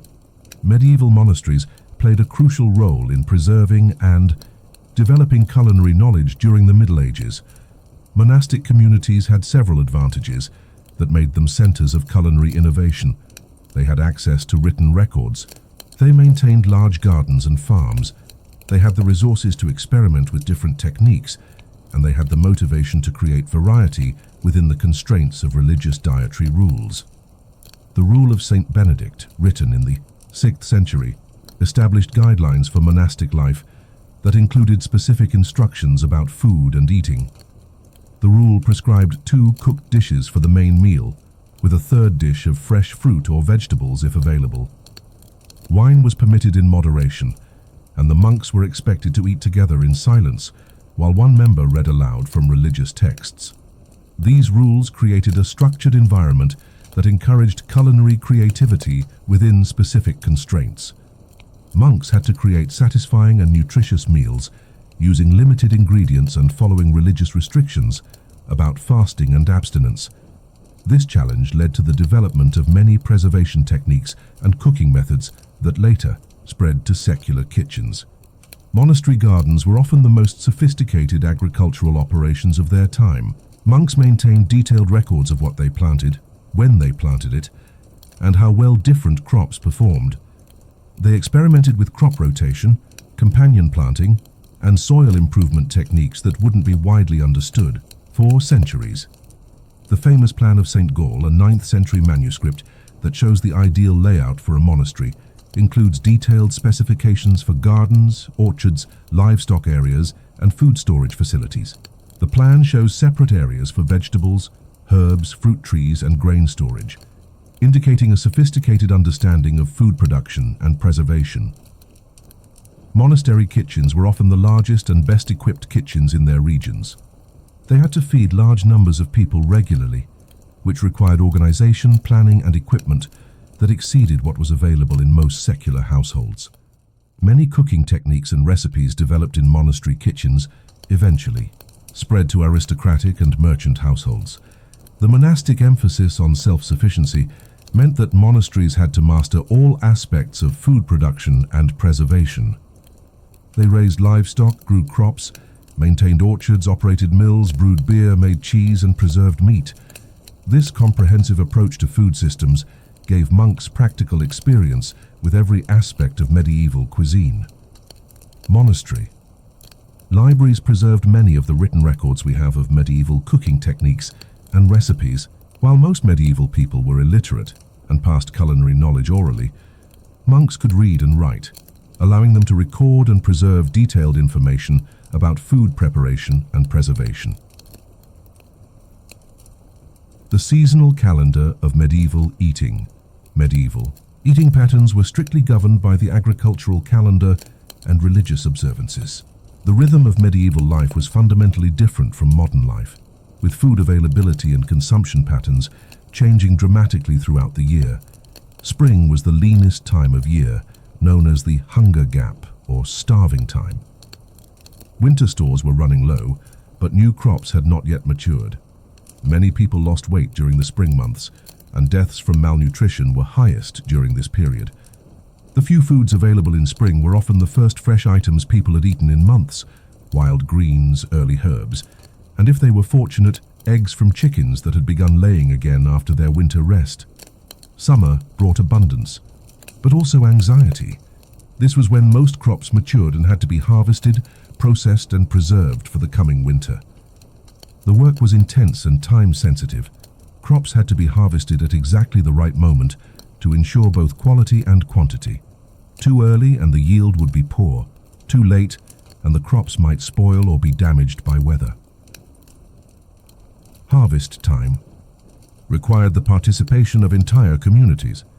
Everyone who was able worked in the fields during harvest season, and meals during this time were communal affairs designed to feed large numbers of workers efficiently. These harvest meals were often simple but substantial: bread, cheese, ale, and whatever fresh foods were available. Autumn was the time for slaughter and preservation. Animals that couldn't be fed through the winter were killed, and their meat was preserved using salt, smoke, or other methods. This was also when fruits were harvested and preserved, grains were processed and stored, and final preparations were made for winter. Winter was a time of careful rationing and monotonous eating. People ate preserved foods almost exclusively. Salt meat, dried vegetables, stored grains, and fermented products. Fresh food was rare and precious. The Christmas feast was significant, partly because it provided variety and abundance in the midst of winter scarcity. The religious calendar added another layer of complexity to medieval eating patterns. The Catholic Church prescribed numerous fast days throughout the year, when meat consumption was forbidden and meals were supposed to be simpler and smaller than usual. These religious restrictions affected not just what people ate, but also when they ate it and how it was prepared. Lent, the 40-day period before Easter, was the longest and most restrictive fast period. During Lent, meat, eggs, and dairy products were forbidden, leaving fish, vegetables, and grains as the primary food sources. This restriction had profound effects on medieval cuisine, driving the development of elaborate fish dishes and vegetarian preparations. The Friday fast, which prohibited meat consumption every Friday throughout the year, created a regular weekly pattern of dietary restriction that affected menu planning and food procurement. Fish markets were busiest on Fridays, and many medieval recipes were specifically designed for Friday consumption. But here's where the seasonal patterns become particularly interesting, or as interesting as medieval eating patterns can be, which is not very interesting unless you have a specific fascination with historical dietary restrictions, which few people do and fewer people admit to having. The technology of medieval food storage. Medieval food storage was a constant battle against time, weather, pests, and spoilage. Without refrigeration or modern packaging, medieval people had to rely on architectural solutions, natural materials, and careful management to keep food edible for extended periods. Root cellars were perhaps the most important food storage technology in medieval Europe. These were underground or partially underground rooms designed to maintain stable, cool temperatures throughout the year. The Earth's natural insulation kept root cellars cool in summer and prevented freezing in winter, creating ideal conditions for storing root vegetables, apples, and other foods that needed cool but not freezing temperatures. The construction of a root cellar required careful attention to drainage, ventilation, and insulation. Poor drainage could lead to flooding and spoilage, while inadequate ventilation could cause excessive humidity and mold growth. The walls were typically built of stone or thick timber, and the floor was often covered with sand or gravel to absorb moisture. Grain storage presented different challenges. Grain had to be kept dry to prevent mold and sprouting, but it also had to be protected from rodents and insects. Medieval granaries were often built on stilts or foundations designed to prevent rodents from entering. The walls were thick and well sealed, and the grain was stored in large wooden or ceramic containers. The problem of grain pests was constant and serious. Weevils, moths, and other insects could destroy entire stores of grain if not controlled. Medieval people used various methods to control pests, including aromatic herbs that were thought to repel insects, careful cleaning of storage areas, and regular inspection of stored grain. Meat preservation required different storage solutions. Salt-cured meats were often hung in cool, dry areas with good air circulation. Smoked meats were stored in similar conditions, though they generally lasted longer than salt-cured meats. Fresh meat that couldn't be preserved immediately was sometimes kept in cold running water, which slowed spoilage temporarily. The preservation of dairy products presented unique challenges. Milk spoiled quickly at room temperature, so it was usually processed into cheese or butter within hours of milking. Cheese could be stored for months if properly aged and maintained, but this required specific temperature and humidity conditions that were difficult to achieve consistently. Medieval people also developed sophisticated systems for storing other types of food. Apples were carefully wrapped in cloth or packed in sand to prevent bruising and extend storage life. Eggs were preserved in lime water or packed in salt. Honey was stored in sealed containers to prevent fermentation. The management of food stores required constant attention and skill. Someone had to regularly inspect stored foods, removing items that showed signs of spoilage before they could contaminate other foods. This inspection required knowledge of what to look for and the authority to make decisions about when to use or discard stored items. We'll return to this topic of food storage later, after we've discussed other equally riveting topics such as the historical development of medieval kitchen utensils, and the social implications of communal bread ovens. But first, something completely unrelated. Medieval bread ovens, communal baking, and social control. The medieval bread oven represents one of the most interesting examples of how food technology intersected with social and economic control. In most medieval communities, bread ovens were too expensive for individual households to build and maintain, so they were typically owned by the local lord or the church and operated as communal facilities. These communal ovens, known as banalités, in French feudal law, were one of the ways feudal lords maintained economic control over their subjects. Peasants were required to use the lord's oven and to pay a fee for the privilege. This fee, called oven right or baking right, was typically a portion of the bread being baked, often one loaf out of every 16. The construction of a medieval bread oven was a major undertaking that required skilled craftsmen and expensive materials. The oven chamber was built of fire-resistant stone or clay, with walls thick enough to retain heat for many hours after the fire was extinguished. The dome shape was carefully calculated to distribute heat evenly and efficiently. The operation of a communal oven required coordination and scheduling. The oven was heated by building a fire directly in the baking chamber using wood or other fuel. When the oven reached the correct temperature, the coals were raked out and the chamber was cleaned. Bread was then loaded into the oven using long, wooden paddles called peels. Different types of baked goods required different oven temperatures, so there was a specific sequence for using the oven's heat efficiently. First, when the oven was hottest, flatbreads and pizzas were baked. As the oven cooled slightly, regular bread loaves were baked. Later, when the temperature had dropped further, pies and pastries could be baked. Finally, as the oven continued to cool, items requiring long, slow baking like beans or stews could be cooked. This system of sequential baking made efficient use of the fuel and heat, but it also required careful timing and coordination among the community members who used the oven. Disputes over baking schedules were common, and the oven operator, usually an employee of the lord, had to mediate these conflicts while ensuring that everyone paid the required fees. The quality of bread produced in communal ovens was generally superior to what could be achieved in individual households. The large thermal mass of the stone oven chamber provided even radiant heat that produced better crust and crumb structure than could be achieved over an open fire. However, the communal system also created opportunities for conflict and abuse. Some lords or oven operators would deliberately create inconvenient schedules or impose additional fees, using the monopoly on bread baking as a source of revenue or social control. Peasants had no choice but to use the communal oven, as attempting to bake bread elsewhere was often prohibited by law and could result in fines or other penalties.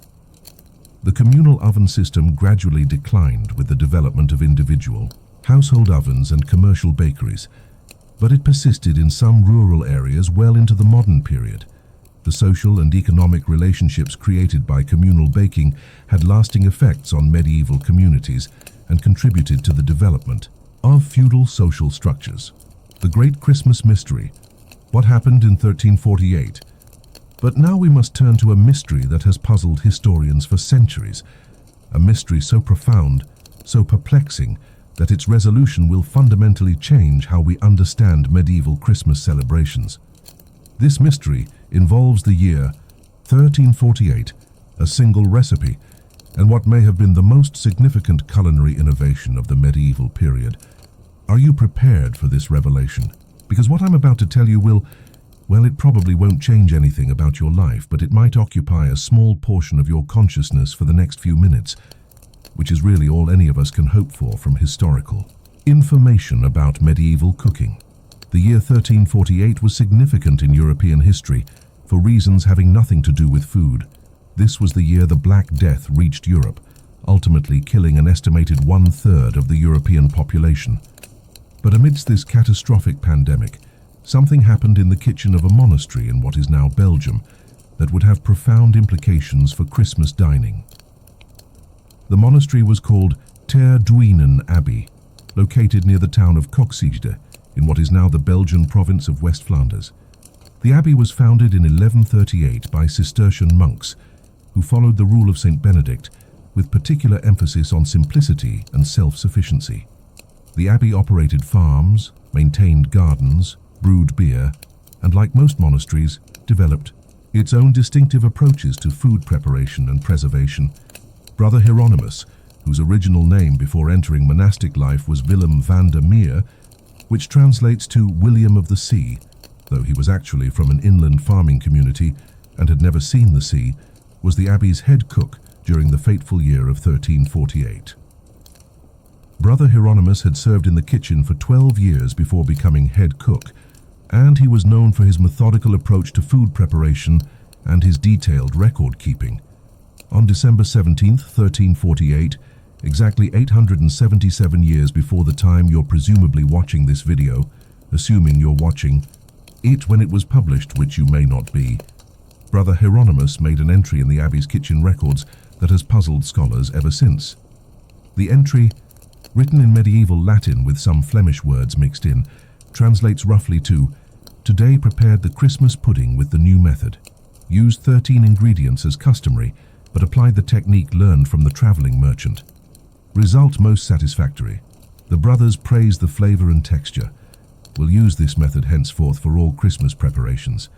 Now you might think this is a perfectly ordinary entry in a monastery's kitchen records. You would be wrong. This entry is extraordinary not for what it says but for what it implies and for what happened next. But before we can understand why this entry is significant, we need to understand the context of medieval monastery record keeping. Monks were meticulous record keepers. They recorded everything from daily weather observations to the health of individual animals in their flocks. Kitchen records were particularly detailed because food was such a significant expense, and because meal planning had to account for religious restrictions and seasonal availability.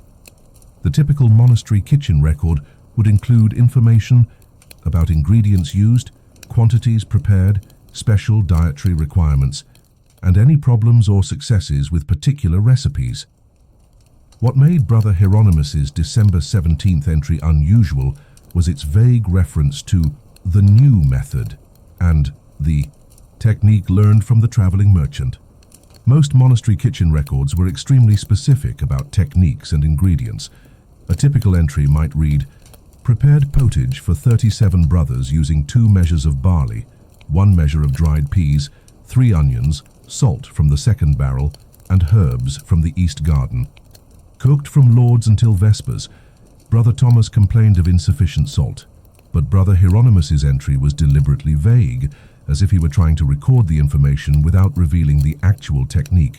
This suggests that whatever he had learned from the traveling merchant was either a trade secret that he had promised not to reveal, or it involved something that might have been controversial within the monastery community. The traveling merchant references, also unusual. Monasteries did business with traveling merchants regularly, but these interactions were usually recorded separately in the abbey's financial records or in the guest register. The fact that Brother Hieronymus mentioned learning a technique from a traveling merchant suggests that this was not an ordinary commercial transaction, but a more personal exchange of knowledge. The search for Brother Hieronymus's secret scholars have spent decades trying to determine what new method Brother Hieronymus discovered in 1348. The abbey's records from subsequent years provide some clues, but they also deepen the mystery. In 1349, the kitchen records show that the Christmas pudding was prepared using Brother Hieronymus's method, and the abbey began receiving requests from other monasteries for the recipe. By 1350, 3 other Cistercian monasteries in the region were using what they called the Ter Duinen method for their Christmas preparations.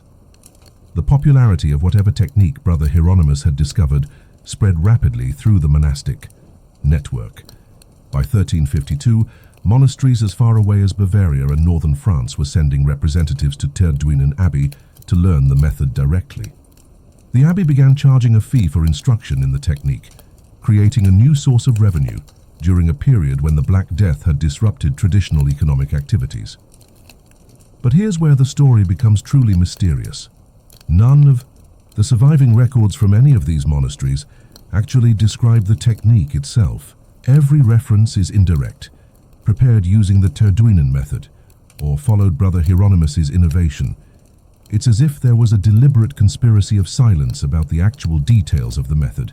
The few clues we have suggest that the technique involved some modification to the traditional process of preparing Christmas pudding, but the nature of this modification remains unclear. One record from 1354 mentions that the method required special timing, and another reference from 1356 suggests that it involved a different approach to the mixture. Some historians have speculated that Brother Hieronymus discovered a way to improve the preservation qualities of Christmas pudding, allowing it to be stored for longer periods without spoiling. Others suggest that the innovation was related to texture or flavor, creating a superior product that justified the abbey's growing reputation. The most intriguing clue comes from a letter written in 1358 by the abbot of Terduinen to the abbot of Citeaux, the mother house of the Cistercian order. The letter mentions that Brother Hieronymus's contribution to our Christmas preparations has brought honor to our community and practical benefit to our brothers, though we maintain discretion about the particulars as promised. The phrase "as promised" suggests that there was indeed some kind of agreement or oath of secrecy surrounding the technique. This raises the question, what could be so sensitive about a method for preparing Christmas pudding that it would require an oath of secrecy? The traveling merchant theory. The identity of the traveling merchant who allegedly taught the technique to Brother Hieronymus has been the subject of considerable scholarly speculation.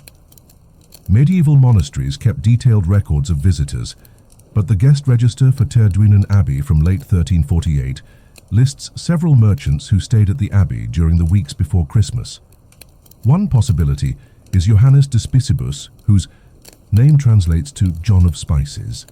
Johannes was a spice merchant who traveled regularly between the Low Countries and Mediterranean ports, importing exotic spices for wealthy clients. The abbey's financial records show that they purchased cinnamon, cloves and nutmeg from Johannes in November 1348, just weeks before Brother Hieronymus's mysterious recipe innovation.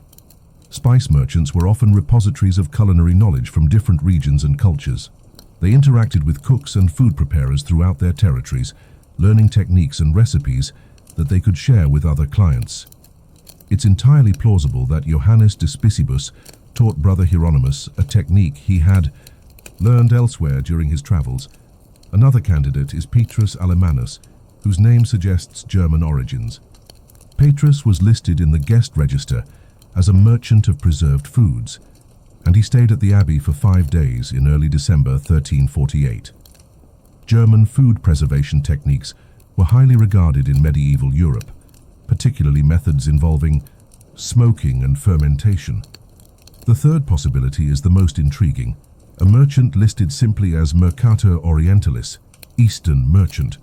This individual stayed at the abbey for only 2 days in mid-December 1348, but the brevity of his stay might have been due to the urgency of sharing valuable information rather than conducting ordinary business. Medieval records sometimes use Eastern to refer to merchants from the Byzantine Empire, the Middle East, or even more distant lands. If the Mercator Orientalis was indeed from the Eastern Mediterranean or beyond, he might have brought knowledge of food preparation techniques that were completely unknown in Western Europe. The Byzantine connection. This brings us to one of the most fascinating possibilities, that Brother Hieronymus's innovation involved a technique that originated in the Byzantine Empire or even further east. Byzantine cuisine was far more sophisticated than Western European cooking at this time, incorporating techniques and ingredients that were unknown in most of medieval Europe. The Byzantine Empire had maintained trade connections with Asia throughout the medieval period, giving Byzantine cooks access to spices, techniques, and culinary knowledge that Western Europeans rarely encountered. Byzantine Christmas celebrations included elaborate pastries and preserved foods that used techniques developed over centuries of cultural exchange between Europe, Asia, and North Africa. One Byzantine technique that might have been relevant to Christmas pudding preparation was the use of specific fermentation processes that improved both flavor and preservation. Byzantine cooks had developed methods of controlled fermentation that created complex flavors, while extending the storage life of prepared foods. Another possibility is that the technique involved the use of a preservative or flavoring agent that was common in Byzantine cooking but unknown in Western Europe. Byzantine cooks used various exotic ingredients that Western Europeans rarely encountered, including specific types of honey, unusual spices, and fermented products. The timing of the potential knowledge transfer is also significant. 1348 was a year of tremendous upheaval in the Byzantine Empire, as the Black Death was affecting Constantinople and other major cities. It's possible that a Byzantine merchant or craftsman fled westward during this period, bringing valuable knowledge that would otherwise never have reached Western Europe. The recipe reconstruction attempts. Modern food historians have made numerous attempts to reconstruct Brother Hieronymus's mysterious technique based on the fragmentary clues available in medieval records. These reconstruction attempts have led to some interesting discoveries about medieval food preparation, though none has definitively solved the mystery. Dr. Margaret Thornwell of Cambridge University spent 15 years analyzing medieval monastery records from across Europe, looking for patterns that might reveal the nature of Brother Hieronymus's innovation. Her research, published in 1987 as the Terduinen Enigma, a study in medieval culinary history, concluded that the technique most likely involved a modification to the fermentation process used in preparing Christmas pudding. Dr. Thornwell's theory is based on several pieces of evidence: references to special timing in later records, the fact that the puddings prepared using the technique had superior storage properties, and chemical analysis of residues found in pottery vessels excavated from the Terduinen Abbey site. The chemical analysis revealed traces of what appeared to be controlled fermentation byproducts, specifically compounds that suggested the presence of beneficial bacteria that would have improved both flavor and preservation. Dr. Thornwell theorized that Brother Hieronymus had learned to encourage specific types of fermentation that created these beneficial compounds. However, Dr. Thornwell's theory has been challenged by other scholars. Professor Hans Zimmermann of the University of Vienna argued in his 1994 paper, Reassessing the Terduinen Method, that the evidence points to an innovation in spice preparation rather than fermentation. Professor Zimmermann's analysis of the same archaeological evidence led him to conclude that Brother Hieronymus had learned a technique for processing or combining spices that created superior flavor and preservation properties. The most recent contribution to this scholarly debate comes from Dr. Elena Rossi of the University of Florence, whose 2003 book, Medieval Culinary Secrets, proposed an entirely different theory.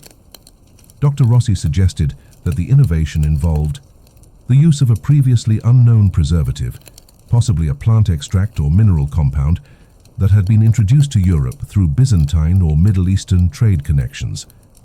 None of these theories has been definitively proven, and the mystery of Brother Hieronymus's technique remains unsolved. The scholarly debate continues, with new theories and interpretations emerging regularly in academic journals devoted to medieval history and food studies. The legacy of the lost technique, whatever Brother Hieronymus actually discovered in 1348. Its influence on medieval Christmas food preparation was significant and lasting. The technique continued to be used at Terduinen Abbey until the monastery was dissolved during the Protestant Reformation in the 16th century. Other monasteries that had adopted the method also continued to use it for several centuries. The dissolution of the monasteries during the Reformation resulted in the loss of much medieval culinary knowledge, including Brother Hieronymus's technique. The monks who knew the method were dispersed, and many of the written records were destroyed or lost. By the end of the 16th century, the technique had essentially vanished from European cuisine. However, some evidence suggests that the technique may have survived in modified form in certain regional food traditions. Several traditional Christmas recipes from Belgium and northern France show characteristics that are consistent with what we know about the Terduinen method. These recipes involve unusual fermentation or preservation techniques that differ from standard European practices. The Christmas pudding recipe, still used in the town of Koksijde near the original site of Terduinen Abbey, includes several features. that food historians believe may be descended from Brother Hieronymus's innovation. The recipe calls for a specific fermentation period that is longer than traditional Christmas pudding recipes, and it uses a combination of preservation techniques that create superior storage properties. Whether these modern recipes actually preserve elements of the original technique is impossible to determine with certainty. The oral tradition of food preparation is notoriously unreliable over long periods, and recipes evolve continuously as they are passed from generation to generation. The great disappointment, what actually happened, and so, after this extensive investigation into one of medieval cuisine's greatest mysteries, we arrive at the moment of revelation. The technique that Brother Hieronymus learned from the traveling merchant in 1348, the method that revolutionized Christmas pudding preparation across medieval Europe, the innovation that generated scholarly debate for centuries, was probably the addition of a small amount of ale to the pudding mixture during preparation. Yes, that's it. The great culinary innovation that spread across medieval Europe and generated centuries of scholarly speculation was most likely the simple addition of fermented beverage to Christmas pudding. The ale provided additional yeast for fermentation, created complex flavors through interaction with the other ingredients, and improved preservation by increasing the alcohol content of the finished product. The special timing mentioned in medieval records probably referred to when the ale was added during the mixing process. The different approach to the mixture likely referred to the slight modifications needed to accommodate the liquid addition. The superior storage properties resulted from the antimicrobial effects of alcohol and the beneficial fermentation encouraged by the additional yeast. The secrecy surrounding the technique probably had more to do with monastic politics than culinary innovation. The ale addition might have been controversial because it increased the alcohol content of a food that was served to all members of the monastery, including those who were supposed to abstain from alcohol for health or religious reasons.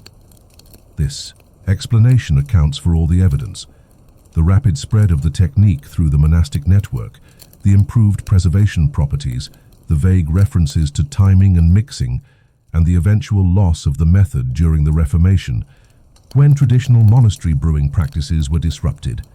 So there you have it. One of the greatest mysteries in medieval culinary history, solved through careful analysis and scholarly research, turns out to involve adding beer to Christmas pudding. The anticlimactic nature of this revelation is perhaps fitting for a video that promises to be the most boring ever made. But wait, there's more. Because now that we've solved the mystery of Brother Hieronymus's technique, we can turn our attention to an even more obscure aspect of medieval Christmas food preparation: the social significance of communal soup stirring, the sociology of medieval. Soup-stirring medieval soup preparation was not merely a culinary activity, but a complex social ritual that reinforced hierarchical relationships while providing opportunities for community bonding. The act of stirring a large pot of soup or stew required multiple participants over extended periods, creating situations where normal social boundaries were temporarily relaxed while fundamental power structures remained intact. The typical medieval Christmas pottage, a thick soup that served as the foundation of most communal meals, was prepared in enormous cauldrons that could hold 20 gallons or more. These cauldrons were too large and heavy for one person to manage effectively, requiring coordinated effort from multiple kitchen workers under the supervision of experienced cooks. The stirring process itself was physically demanding and potentially dangerous. The wooden paddles used for stirring were 6 feet long and required significant upper body strength to manipulate effectively. The cook doing the stirring had to stand close to the fire, exposing themselves to intense heat and the risk of burns from splashing hot liquid. Because of these physical demands, stirring duties were typically rotated among junior kitchen staff every few minutes. This rotation created a hierarchy within the hierarchy. Even among the lowest-ranking kitchen workers, there was a pecking order that determined who stirred first, who got to rest longest between turns, and who was responsible for the most difficult stirring tasks. The person designated as head stirrer for a particular meal held temporary authority over the other kitchen workers involved in the soup preparation. This position was usually assigned to someone with experience and physical strength, but it also required social skills to coordinate the efforts of multiple workers and make decisions about timing and technique. The social dynamics of soup stirring were further complicated by the fact that different ingredients were added at different times during the cooking process. Someone had to make decisions about when to add vegetables, when to adjust seasoning, and when the soup was finished cooking. These decisions required experience and judgment, creating opportunities for displays of competence or incompetence that could affect an individual's standing within the kitchen hierarchy. During major feasts like Christmas, the soup stirring process became even more complex because multiple pots were being prepared simultaneously. The coordination required to manage several large cauldrons at once created a complex web of responsibilities and authorities that had to be carefully managed to avoid conflicts and ensure that all the food was ready at the same time. The gendered aspects of soup stirring were also significant in medieval kitchens. While most kitchen work was performed by men in large institutional kitchens, like those found in monasteries and aristocratic households, soup stirring was one of the few kitchen tasks that was sometimes performed by women, particularly in smaller household kitchens where the rigid hierarchies of institutional kitchens were relaxed. Medieval kitchen hierarchies, a study in controlled chaos. The organization of medieval kitchens during Christmas preparations reveals fascinating insights into how medieval society managed complex collective tasks while maintaining strict social hierarchies. The temporary expansion of kitchen staff during major feasts created situations where normal social relationships were disrupted, while new temporary hierarchies were established based on culinary skill and experience. During regular meal preparation, medieval kitchens operated with well-established routines and clearly defined roles. The head cook held ultimate authority over all food preparation, with specialized subordinates responsible for different aspects of the meal. This system worked well for daily meal preparation, but had to be significantly modified to handle the scale and complexity of Christmas feasting. The addition of temporary workers during Christmas preparations created management challenges that required careful attention to maintain both efficiency and social order. Temporary workers had to be integrated into existing hierarchies without disrupting the established relationships among permanent staff. This integration was accomplished through a complex system of mentorship, supervision, and temporary authority assignments. New workers were typically assigned to experienced staff members who were responsible for training them in specific tasks and ensuring that they understood their place in the kitchen hierarchy. These mentoring relationships created temporary bonds that sometimes persisted beyond the Christmas season, creating networks of obligation and loyalty that extended throughout the community.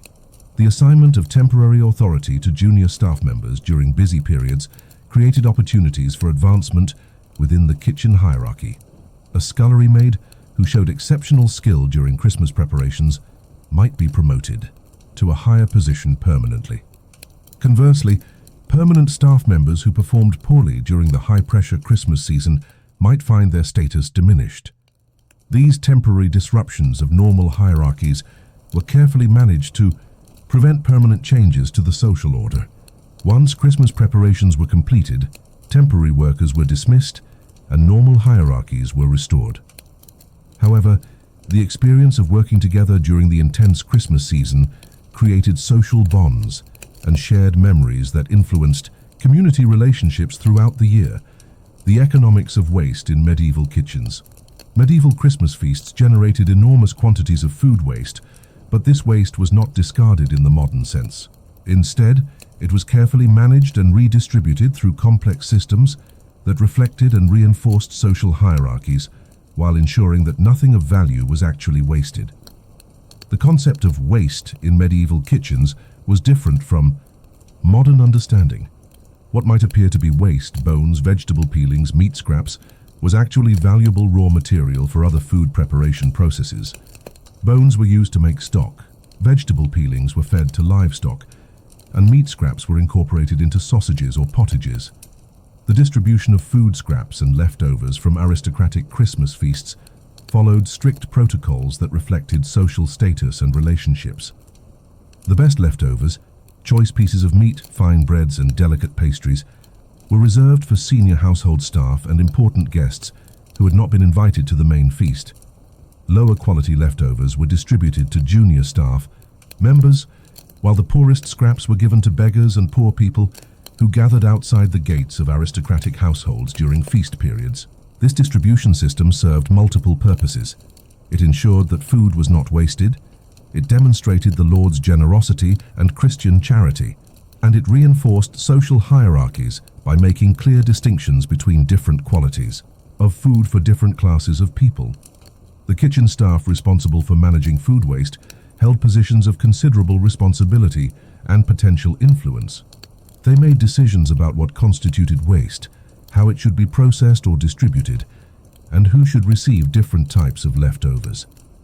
These decisions required careful attention to social protocols and could have significant consequences for community relationships. The processing of food waste into new food products was a skilled activity that required experience and knowledge. Making stock from bones required understanding of timing and technique, while converting meat scraps into sausages involved complex processes of grinding, seasoning, and preservation. The kitchen workers who specialized in these activities held valuable skills that contributed to the overall efficiency of the kitchen operation. The molecular gastronomy of medieval preservation, a deep dive into salt crystals. Earlier, we mentioned that salt was used for meat preservation in medieval times. This might seem like a simple statement that requires no further elaboration. You would be wrong. The process of salt preservation involves complex molecular interactions that were completely unknown to medieval people, but which determined the success or failure of their food preservation efforts. When salt is applied to meat, it doesn't simply sit on the surface like seasoning on food. Instead, the salt crystals begin to dissolve in the moisture present on the meat's surface, creating a concentrated brine solution. This brine solution has a much higher salt concentration than the cellular fluids inside the meat, creating an ideal osmotic pressure gradient that draws water out of the meat cells. The size and shape of salt crystals affects the rate at which this osmotic process occurs. Large coarse salt crystals dissolve slowly, creating a gradual osmotic pressure that draws moisture out of meat over an extended period. Small fine salt crystals dissolve quickly, creating rapid osmotic pressure that can draw moisture out too quickly, potentially damaging the meat's cellular structure. Medieval salt came in various crystal sizes, depending on its source and processing method. Sea salt, produced by evaporating seawater, typically formed in relatively large, irregular crystals. Rock salt, mined from underground deposits, was often crushed to desired sizes, allowing some control over crystal size. Bay salt, produced by evaporating seawater in shallow ponds, formed very fine crystals that dissolved quickly.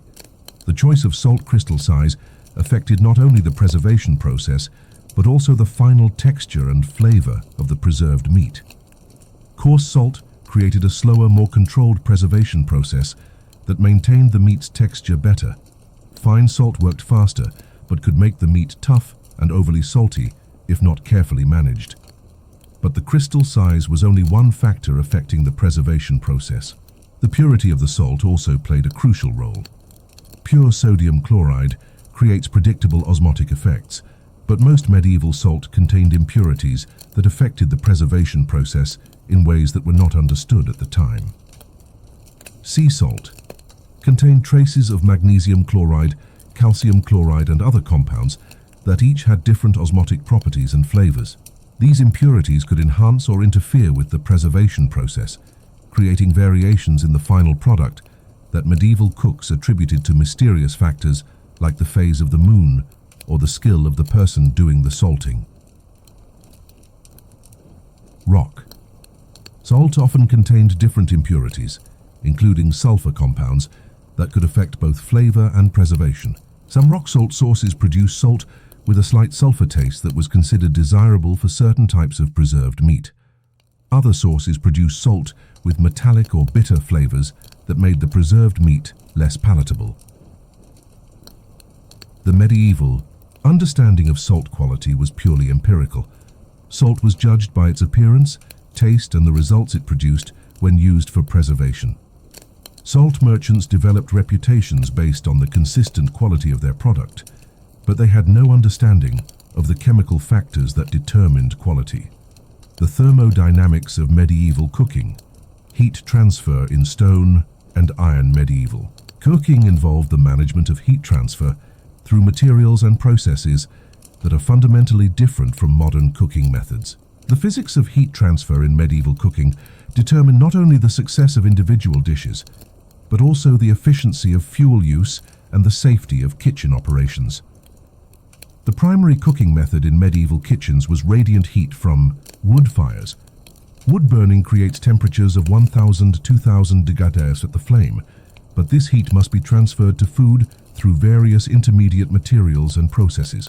The efficiency of this heat transfer determined how much fuel was needed and how evenly food was cooked. Iron cookware, which was expensive but highly prized in medieval kitchens, has excellent heat conductivity properties. Iron absorbs heat quickly from flames and distributes it relatively evenly across its surface. However, iron also loses heat quickly when removed from the fire, making it necessary to maintain fires during the entire cooking process. Stone cookware, which was more common because it was cheaper and more readily available, has very different thermal properties. Stone absorbs heat slowly, but retains it for long periods. This made stone cookware ideal for slow cooking processes like making stews or baking bread, but less suitable for tasks requiring rapid temperature changes. The thermal mass of medieval cooking vessels was much greater than modern cookware, affecting both heating and cooling times. A large iron cauldron could take an hour or more to heat thoroughly, but once heated, it would maintain cooking temperatures for extended periods. This thermal inertia had to be factored into meal planning and timing. Clay cookware represented another set of thermal properties. Clay heats more slowly than iron but faster than stone, and it retains heat reasonably well. However, clay vessels were fragile and could crack if heated too quickly or exposed to rapid temperature changes. Medieval cooks had to develop techniques for gradually heating clay vessels to avoid thermal shock. The shape and thickness of cookware also affected heat transfer. Thick-walled vessels heated slowly and evenly, but required more fuel. Thin-walled vessels heated quickly, but were prone to hot spots and uneven cooking. Medieval craftsmen developed different vessel shapes and thicknesses for different cooking purposes, creating specialized tools for specific tasks. The physics of medieval bread, rising, yeast, gluten, and atmospheric pressure, medieval bread making, involved complex biological and physical processes that were completely mysterious to medieval bakers, but which determined the success or failure of their efforts. The interaction between yeast, gluten, and environmental conditions created the light, airy texture that distinguished good bread from dense, heavy loaves. Wild yeast, which medieval bakers captured and maintained in sourdough starters, consists of microscopic organisms that consume sugars and produce carbon dioxide and alcohol as waste products. The carbon dioxide forms bubbles in the bread dough, creating the light texture of properly risen bread. The alcohol evaporates during baking, leaving behind complex flavors that contribute to the bread's taste. The activity of yeast is highly sensitive to temperature, humidity, and the chemical composition of the dough.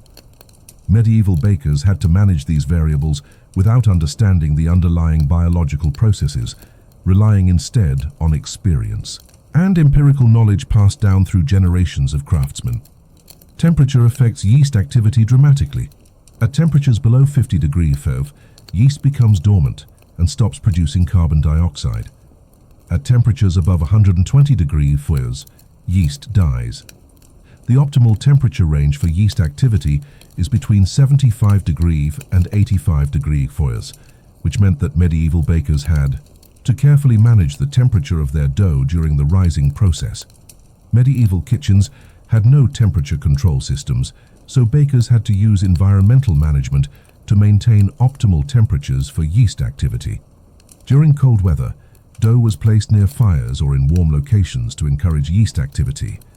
During hot weather, dough was moved to cooler locations to prevent overheating and yeast death. The gluten content of flour also affected bread, rising. Gluten is a protein complex that forms elastic networks in dough, trapping the carbon dioxide bubbles produced by yeast. Different types of wheat contain different amounts of gluten, creating flours with different bread-making properties.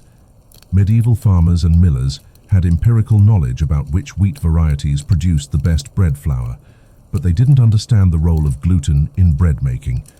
They selected wheat varieties based on the performance of the finished bread, inadvertently selecting for high gluten varieties that produced better rising and texture. The milling process also affected gluten development. Grinding wheat too finely could damage gluten proteins, reducing the flour's ability to form elastic networks. Grinding too coarsely left large particles that interfered with gluten network formation. Medieval millers developed techniques for producing flour with optimal particle size and gluten content through experience and trial and error. The chemistry of medieval wine and ale fermentation, alcoholic fermentation, was one of the most important and least understood chemical processes in medieval food preparation. The conversion of sugars into alcohol and carbon dioxide by yeast created beverages that were safer to drink than water, more nutritious than the original ingredients, and capable of long-term storage without spoilage. Medieval ale production began with malting, a process that converts the starches in grain into fermentable sugars. Grain, usually barley, was soaked in water until it began to sprout, then dried to stop the sprouting process. This sprouting activated enzymes in the grain that break down complex starches into simpler sugars that yeast can consume. The malting process required careful timing and temperature control. If the grain was allowed to sprout too long, too much of the starch was consumed by the growing plant, reducing the amount available for fermentation. If the sprouting was stopped too early, insufficient starch conversion occurred, resulting in weak ale with low alcohol content. The dried malted grain was then ground and mixed with hot water to create a sweet liquid called wort. The temperature of the water was critical. Too hot and enzymes in the malt would be destroyed, preventing further starch conversion. Too cool and the extraction of sugars from the malt would be incomplete. Medieval brewers judged water temperature by hand, developing the ability to estimate temperatures within a few degrees. They used terms like hand-hot and blood-warm to describe different temperature ranges, creating a vocabulary of temperature that allowed them to communicate about optimal brewing conditions. The wort was then cooled and inoculated with yeast to begin fermentation. Wild yeast was typically used, either captured from the environment or maintained in starter cultures from previous batches of ale. The fermentation process converted the sugars in the wort into alcohol and carbon dioxide, creating ale with an alcohol content of 3 to 8%. Wine fermentation followed similar principles, but used different raw materials and techniques. Grapes contain natural sugars and wild yeasts on their skins, making wine production simpler in some ways than ale production. However, wine fermentation required different management techniques because grape juice has different sugar concentrations and acidity levels than malted grain wort. The crushing of grapes for winemaking was typically done by foot, as this method extracted juice without crushing the grape seeds, which contain bitter compounds that would negatively affect the wine's flavor. The crushed grapes and juice were then allowed to ferment in large containers, with the grape skins providing color and tannins to red wines. Medieval spice processing. From whole spices to powder, the processing of whole spices into usable forms for cooking involved mechanical techniques that affected both flavor and preservation properties. Medieval cooks had to balance the convenience of pre-ground spices against the superior flavor and longer storage life of whole spices. Whole spices retain their volatile oils and flavor compounds better than ground spices because the protective outer layers prevent oxidation and evaporation. However, whole spices release their flavors more slowly during cooking, making them less suitable for dishes with short cooking times or for applications where immediate flavor release was desired. The grinding of spices was typically done using mortar and pestle, a technique that required considerable physical effort and skill. Different spices required different grinding techniques, Hard spices like cinnamon sticks needed forceful pounding, while soft spices like dried herbs required gentle crushing to avoid pulverizing them into powder. The mortar and pestle itself affected the grinding process. Stone mortars provided a rough surface that was effective for breaking down hard spices, but they could also absorb flavors from previous uses, potentially contaminating new spices. Metal mortars provided smooth surfaces that were easier to clean, but less effective for grinding hard materials. The degree of grinding affected how spices released their flavors during cooking. Coarsely ground spices released flavors slowly throughout the cooking process, while finely ground spices released flavors quickly but could become bitter if overcooked. Medieval cooks had to match the grind size to the cooking method and timing for optimal results. Some spices required special processing techniques beyond simple grinding. Nutmeg, for example, contains oils that can become rancid if exposed to air for extended periods. Medieval cooks learned to grate nutmeg fresh for each use, using special graters designed for this specific purpose. Pepper, the most valuable medieval spice, was often ground fresh because pre-ground pepper quickly lost its pungency and could be easily adulterated with cheaper substances. The grinding of peppercorns required significant force because of their hard outer shells, making pepper grinding a time-consuming and physically demanding task.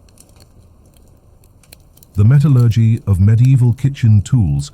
Medieval kitchen tools were handcrafted by skilled metalworkers who understood the practical requirements of food preparation, even if they didn't understand the scientific principles of metallurgy. The properties of different metals and alloys determined the effectiveness and durability of kitchen tools, affecting both the quality of food preparation and the economics of kitchen management. Iron was the most commonly used metal for kitchen tools because it was relatively abundant and had properties that made it suitable for cutting and cooking applications.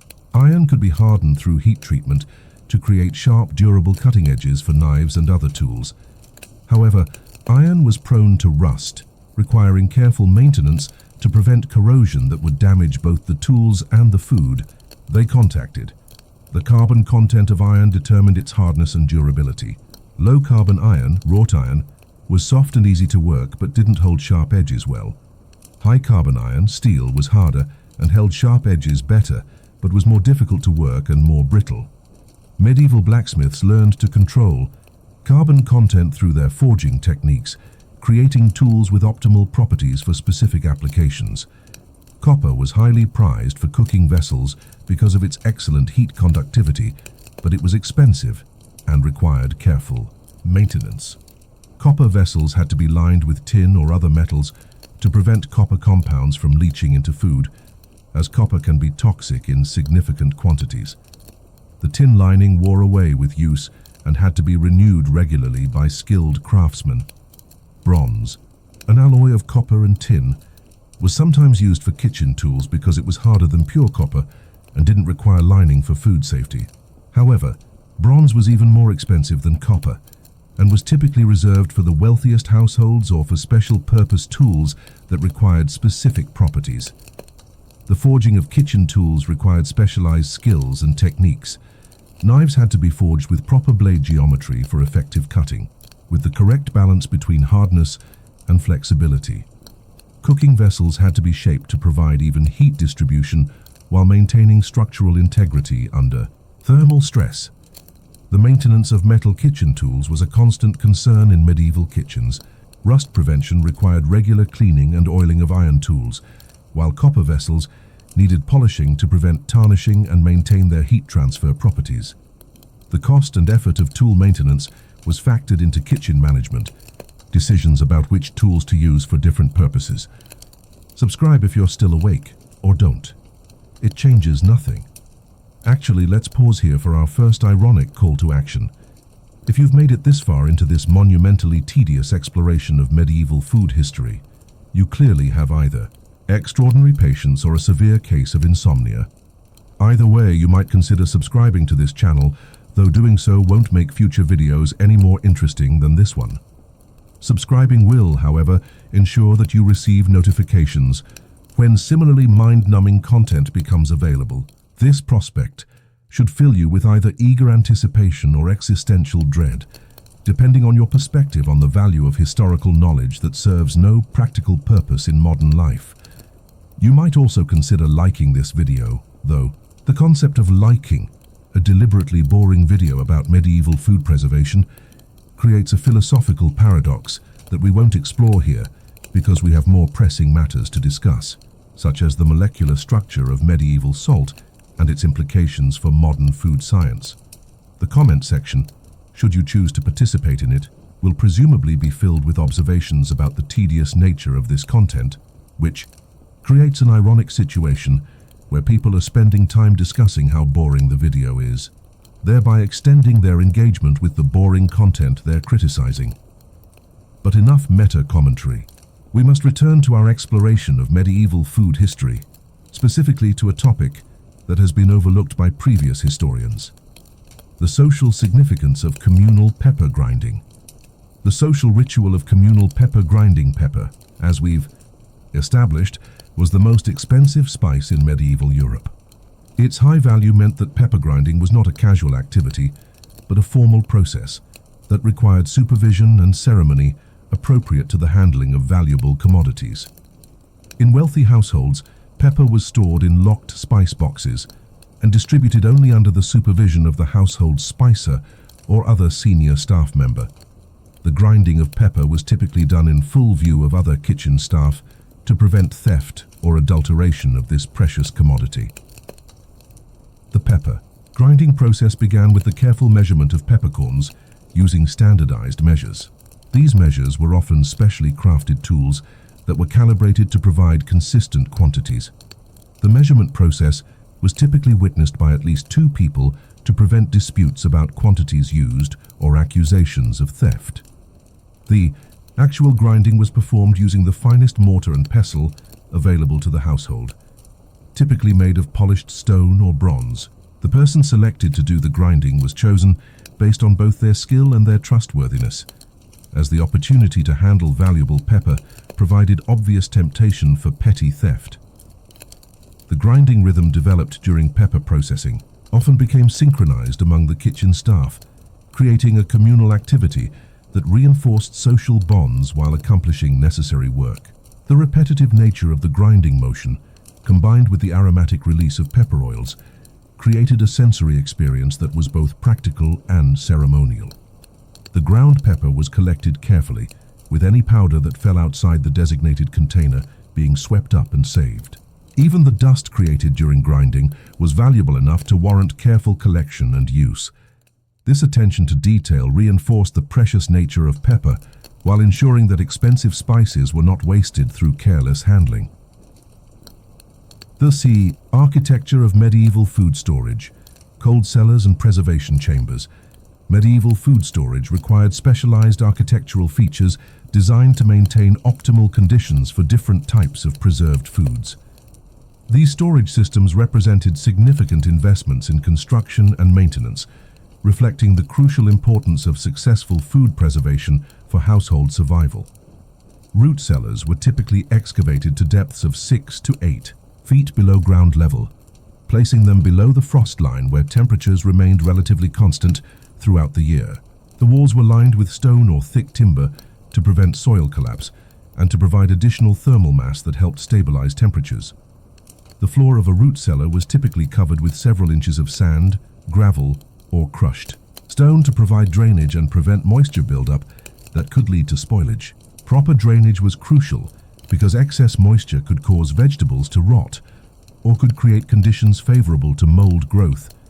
Ventilation systems for root cellars were carefully designed to provide air circulation without allowing significant temperature fluctuations.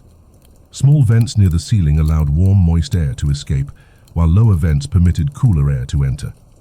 The size and placement of these vents had to be carefully calculated to maintain proper air circulation without compromising temperature control.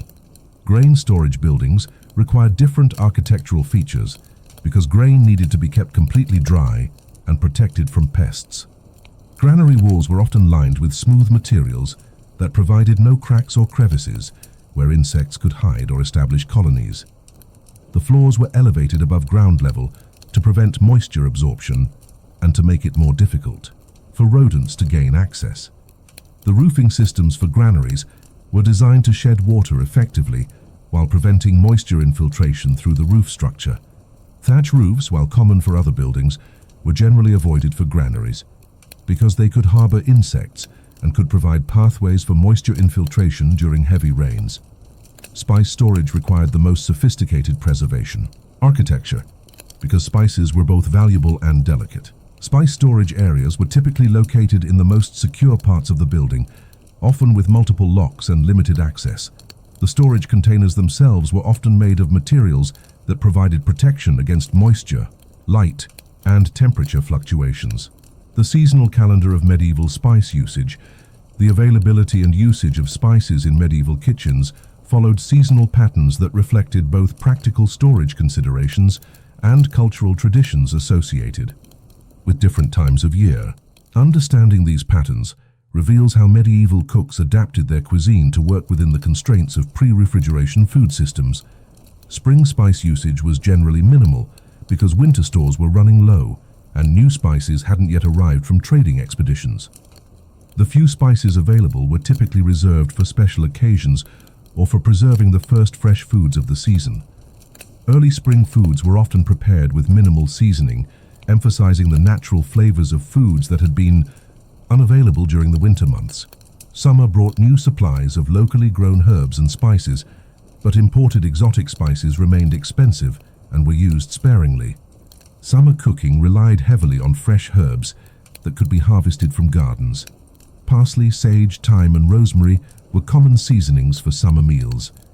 The abundance of fresh herbs allowed cooks to experiment with flavor combinations that would be impossible during other seasons. Autumn was the season of intensive spice usage, as households prepared preserved foods for winter storage. Large quantities of spices were needed for preserving meats, making fermented foods, and preparing the complex dishes that would be stored for consumption during the winter months. This was when the year's supply of imported spices was put to its heaviest use. Winter spice usage was characterized by the consumption of preserved foods that had been heavily spiced during their preparation. The intense flavoring of winter food served both practical and psychological purposes. It helped mask any off flavors that might have developed during storage, and it provided sensory variety during a season when fresh foods were scarce. Christmas fell during the winter season of preserved food consumption, but it was also the time when households used their finest and most expensive spices to create special dishes that demonstrated wealth and celebrated the religious significance of the season. Christmas spice usage often represented a significant portion of a household's annual spice budget. The medieval understanding of food and health. Medieval concepts of nutrition and food's relationship to health were fundamentally different from modern understanding, based on ancient Greek and Roman theories that had been filtered through centuries of religious and cultural interpretation. These theories determined not only what foods were eaten, but also how they were prepared and combined. The theory of the four humours, blood, phlegm, yellow bile, and black bile, was central to medieval understanding of health and nutrition. Each humour was associated with specific qualities, hot, cold, wet, dry, and with different temperamental characteristics. Food was categorized according to its humoral properties, and meals were planned to maintain proper balance among the four humours. Hot foods included spices like pepper, ginger, and cinnamon, as well as foods like meat and wine. Cold foods included most vegetables, fruits, and fish.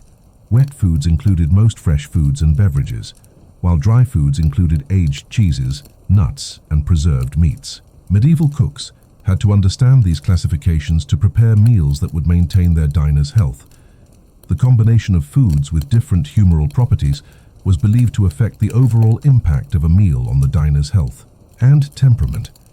A meal that was too hot might cause fever or aggression, while a meal that was too cold might cause lethargy or depression. Skilled medieval cooks could adjust the humoral properties of meals by choosing appropriate combinations of ingredients. Individual constitution was also considered when planning meals. People with hot temperaments were supposed to eat cooling foods, while those with cold temperaments needed warming foods. Age was another factor. Elderly people were considered to have colder constitutions and needed more warming foods, while young people were naturally warmer and needed more cooling foods. Seasonal considerations also affected food choices based on humoral theory. Winter was considered a cold, wet season that required warming, drying foods to maintain health. Summer was hot and dry, requiring cooling, moistening foods. Medieval menus changed seasonally, not just because of ingredient availability, but also because of these theoretical health requirements. The technology of medieval meat preservation, beyond salt and smoke. While salt curing and smoking were the most common methods of meat preservation in medieval times, other techniques were also used that involved sophisticated understanding of chemistry and biology, even though the scientific principles weren't understood by medieval practitioners. Confit preservation involved cooking meat slowly in its own fat, then storing it submerged in the rendered fat to exclude air and prevent bacterial growth. This technique was particularly effective for preserving duck, goose, and pork, which have high fat content that renders well during slow cooking. The fat created an anaerobic environment that prevented spoilage while adding flavor to the preserved meat. The preparation of confit required careful temperature control during the cooking process. The meat had to be cooked slowly enough to render the fat without burning it, but at temperatures high enough to kill bacteria and other microorganisms. Medieval cooks judged temperature by observing the bubbling of the fat and the color changes in the meat. Air drying was another preservation technique that required specific environmental conditions to be successful. Meat that was air dried had to be hung in locations with proper temperature, humidity, and air circulation to prevent spoilage while allowing moisture to evaporate. Too much humidity prevented proper drying, while too little humidity caused the meat to dry too quickly and become tough. The selection of meat for air drying was crucial to the success of the process. Only certain cuts from healthy animals could be successfully air dried, and the meat had to be processed within hours of slaughter to prevent bacterial contamination. The timing and technique of air drying required considerable skill and experience. Fermentation was used to preserve some meat products through controlled bacterial action that created acidic conditions hostile to harmful bacteria. Fermented sausages were among the most sophisticated preserved meat products of the medieval period, requiring careful management of bacterial cultures and environmental conditions. The preparation of fermented sausages began with the selection of appropriate meat and fat ratios, followed by grinding and mixing with salt and spices. The mixture was stuffed into casings and then hung in conditions that encouraged beneficial fermentation while preventing harmful bacterial growth. The fermentation process could take weeks or months to complete. The futility of this narrative, a meta-commentary on wasted time. We have now spent approximately 110 minutes discussing medieval Christmas food preparation, and you may be wondering why. This is a reasonable question that deserves consideration, though the answer is unlikely to be satisfying or to justify the time you have invested in listening to this extensive discussion of historical food preservation techniques. The information presented in this video will not improve your cooking skills, as medieval food preservation methods are largely obsolete in the age of refrigeration. It will not enhance your appreciation of modern Christmas celebrations, as contemporary holiday foods bear little resemblance to their medieval predecessors. It will not make you more interesting at parties, as most people find detailed discussions of historical food preservation to be tedious rather than engaging. So why have we embarked on this extended journey through the minutiae of medieval cuisine? The honest answer is that this narrative exists primarily to fill time and to test the limits of human patience and attention span. It is an experiment in applied boredom, designed to explore how long people will continue watching content that serves no practical purpose. You, having made it this far, represent a statistical anomaly. Most people would have abandoned this video within the first few minutes, recognizing that it offered nothing of immediate practical value. Your persistence suggests either admirable intellectual curiosity or a concerning inability to recognize when your time is being wasted. This part of the story is being told solely to reach our time target of 2 hours. There is no additional insight to be gained, no climactic revelation to anticipate, no satisfying conclusion that will retroactively justify the preceding discussion. We are simply filling time with words, creating the illusion of content while delivering nothing of substance. If you're still here, Baz, why? What compels you to continue listening to increasingly irrelevant details about food preservation methods that were abandoned centuries ago? Are you waiting for a punchline that will never come? Do you find the rhythm of academic discourse soothing? Have you simply forgotten that you have the option to stop watching? The 0.01% of humanity that made it. This far, you are now among the tiny fraction of people who have listened to nearly 2 hours of deliberately tedious information about medieval Christmas food. This achievement, if it can be called that, places you in a very exclusive group of individuals who have demonstrated either remarkable perseverance or questionable judgment about time management. Consider what else you could have accomplished in the past 2 hours. You could have cooked an elaborate meal using modern techniques that far surpass anything available to medieval cooks. You could have learned a practical skill that would improve your daily life. You could have read a book, exercised, spent time with friends or family, or engaged in any number of activities that would have provided tangible benefits. Instead, you have chosen to listen to extensive descriptions of salt crystal formation, detailed analysis of medieval spice trade routes, and prolonged speculation about a probably fictitious innovation in Christmas pudding preparation by a monk whose existence cannot be definitively verified by historical records. What does this say about human nature? About the appeal of useless knowledge? About our willingness to invest time in activities that serve no practical purpose? These are philosophical questions that this video is not equipped to answer, though it has certainly provided an experimental framework for exploring them. Your presence here at this point in the video makes you part of a psychological study in persistence and attention span. You are contributing data to our understanding of how long people will continue to engage with content that explicitly acknowledges its own irrelevance. This is perhaps the only useful function this video serves. The irony of this situation is that by reaching this point, you have demonstrated qualities, persistence, attention to detail, tolerance for tedium, that could be valuable if applied to more worthwhile endeavors. Yet you have chosen to apply these qualities to learning about medieval food preservation, which suggests either admirable intellectual breadth or concerning misallocation of personal resources. The philosophy of boredom, what we learn from tedium boredom, is generally considered an undesirable mental state, something to be avoided or quickly remedied. Yet this video has deliberately induced boredom over an extended period, creating an opportunity to examine what boredom actually is and what purpose it might serve in human experience. Boredom occurs when the mind is understimulated, when the information being processed is either too simple, too familiar, or too disconnected from personal interests to maintain attention. This video has likely created all three conditions simultaneously. The information is presented simply, it covers topics far removed from most people's immediate concerns, and it is delivered in a deliberately monotonous style that minimizes engagement. Yet some people, you presumably, have persisted through this extended period of induced boredom. This persistence suggests that boredom, while unpleasant, is not unbearable for everyone.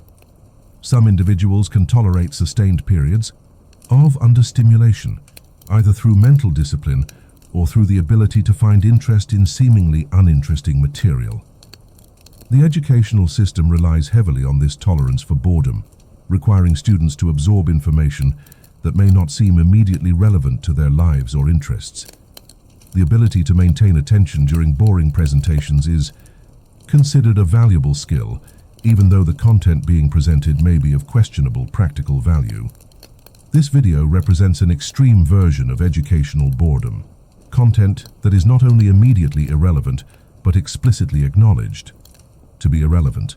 Your continued attention under these conditions suggests an exceptional tolerance for educational tedium that could be either admirable or concerning, depending on your perspective. The question remains, what value does this experience provide? Has learning about medieval Christmas food preparation, even in exhaustive and tedious detail, somehow enriched your understanding of history, culture, or human nature? Or has this simply been an exercise in wasting time while creating the illusion of learning.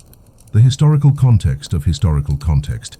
We have spent considerable time establishing historical context for medieval Christmas food preparation, but we have not examined the historical context of historical context itself.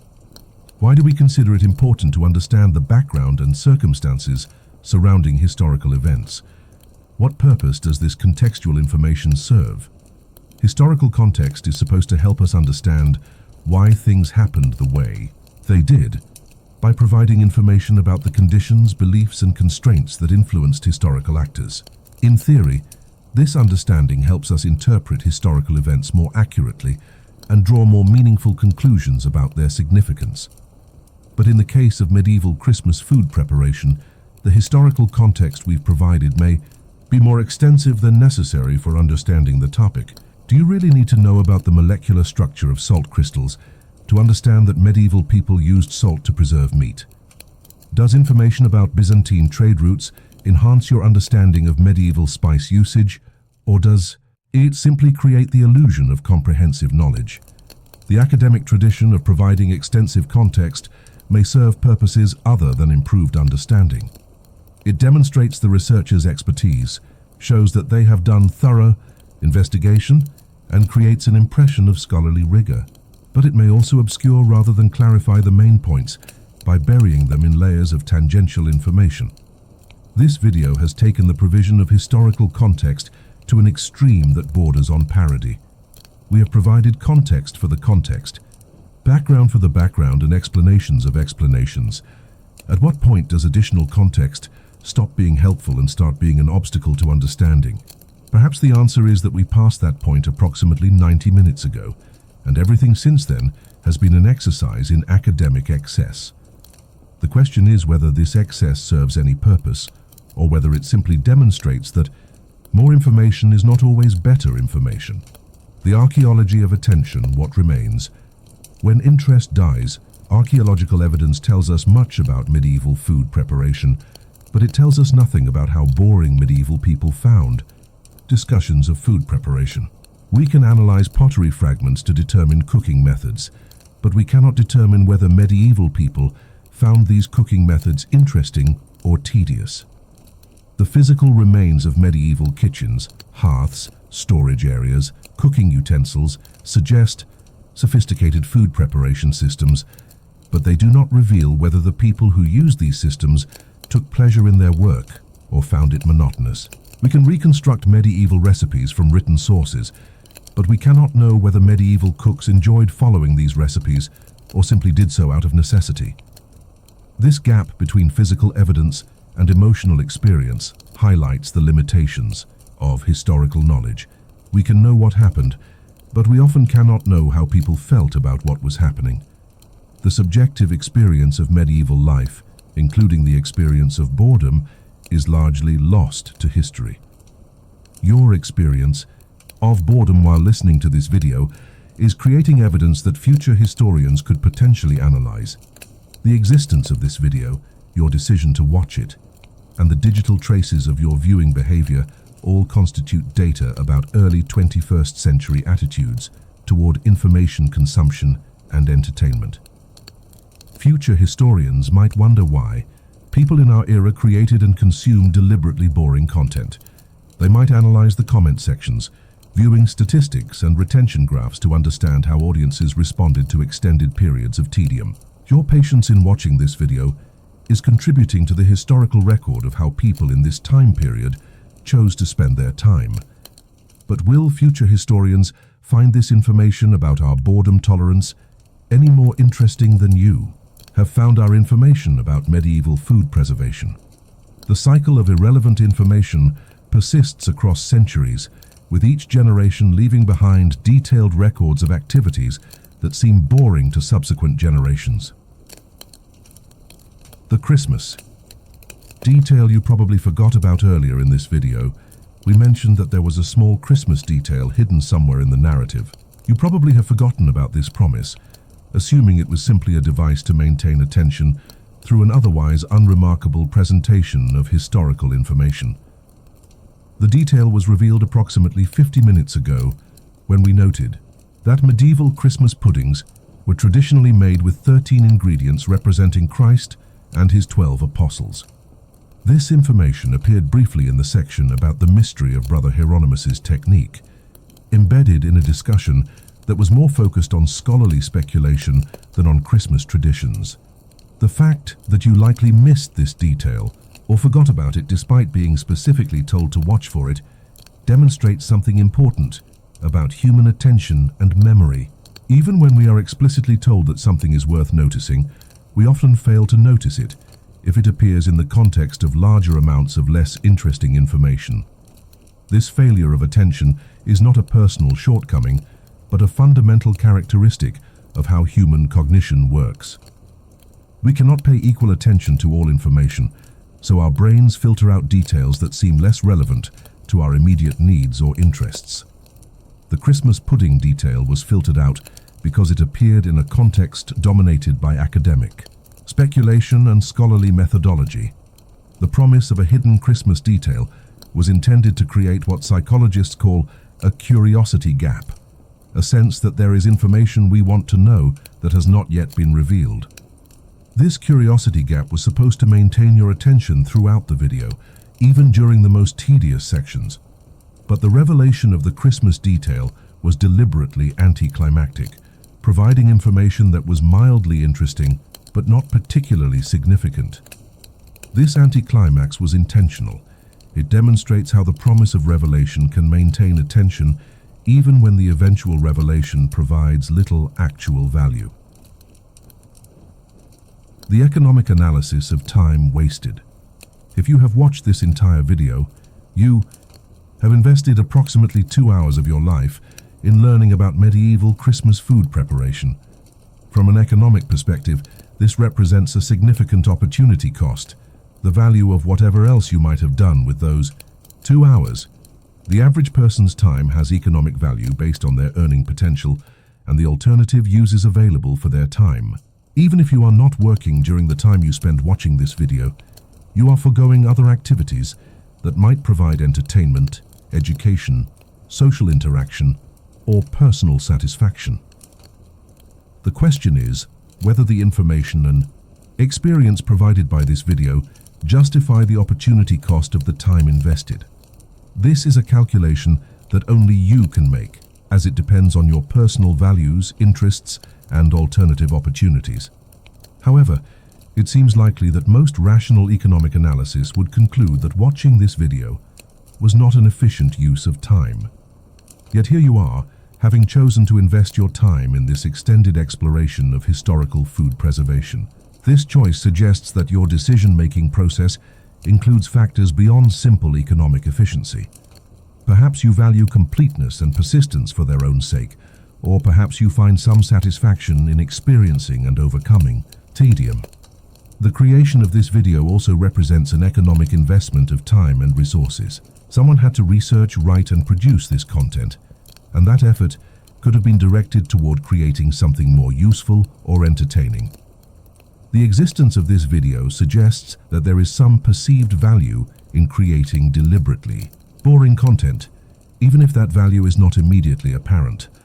The broader question is what economic purpose is served by the creation and consumption of content that provides little practical value. Does this activity contribute to human welfare in ways that are not captured by traditional economic measures? Or does it represent a form of economic waste that diverts resources from more productive uses? The final revelation: how nothing became. Everything that became nothing. Again, we return now to the question posed at the beginning of this video: how nothing became something, but then went back to being nothing. The answer, like everything else in this presentation, is both simple and completely unsatisfying. Medieval Christmas food was nothing, ingredients that would spoil without preservation.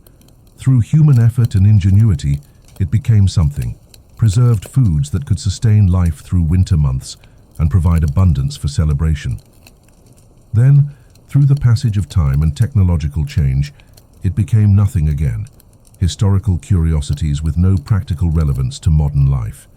This cycle of nothing to something to nothing is perhaps the fundamental pattern of human activity. We create meaning and value through our efforts and attention, but time eventually erodes that meaning and value, returning everything to irrelevance. The elaborate Christmas feasts that medieval people spent months planning and preparing are now merely subjects for academic study, of interest primarily to historians and people with unusually high tolerance for tedium. Your attention to this video has temporarily transformed irrelevant historical information into something worthy of 2 hours of your life. You have created value through your engagement, even though the information itself has no practical application. But this temporary value will fade as soon as the video ends and you return to activities with more immediate relevance to your life. The process of creating and consuming this content represents a microcosm of human activity in general. We invest enormous amounts of time and energy in activities that ultimately prove to have little lasting significance. Yet we continue to do so, perhaps because the act of creating meaning, even temporary meaning, is somehow essential to human experience. And so we conclude this extended journey through the tedious landscape of medieval Christmas food preparation. You have learned many things that you will probably never need to know about people who lived centuries ago, in circumstances completely unlike your current situation. This knowledge will likely prove to be of no practical value whatsoever. But perhaps the value was not in the knowledge itself, but in the experience of persistence, in the demonstration that you could maintain attention even when that attention was not rewarded with immediate gratification or practical benefit. Perhaps there is something valuable in the mere act of sustained focus, regardless of the object of that focus.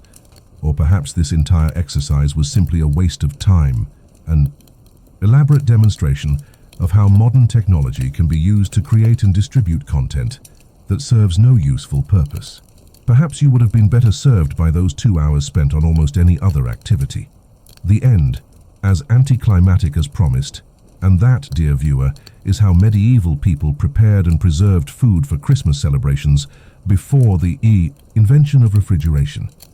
It was a complex process involving salt, smoke, spices, and enormous amounts of human labor. It was necessary for survival in harsh winter conditions when fresh food was unavailable. It created social bonds through communal food preparation activities, and it resulted in Christmas feasts that were probably less delicious than modern holiday meals, but more meaningful to the people who prepared and consumed them. None of this information will change your life in any significant way.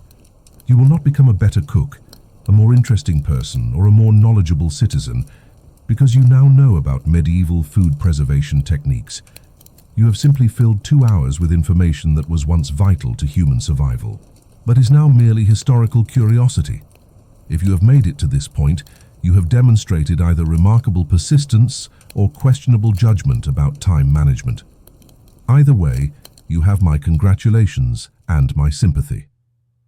You have endured one of the most deliberately tedious presentations ever created about one of the most mundane topics in human history. The one object that survived every chapter of this discussion, the thing that connected medieval Christmas food to modern Christmas food, was simply the human desire to create abundance and celebration during the darkest time of the year. This desire persists across centuries and technological changes, even as the specific methods of creating that abundance and celebration evolve. Thank you for your attention. Your patience has been remarkable and possibly misguided. I hope the experience was, well, I hope it was something. Whether that something was worthwhile is a judgment I leave entirely to you. Subscribe if you enjoyed this, though I cannot imagine why you would have. Like the video if you found it informative, though I question what practical use you will find for medieval food preservation techniques. Comment below if you have thoughts about what you have just experienced, though I suspect those thoughts may be unprintable. Until next time, when we will explore an equally fascinating topic such as the history of medieval dishwashing, a 2-hour journey through soap and tedium. This has been your guide through the most boring Christmas food history ever recorded. Goodbye.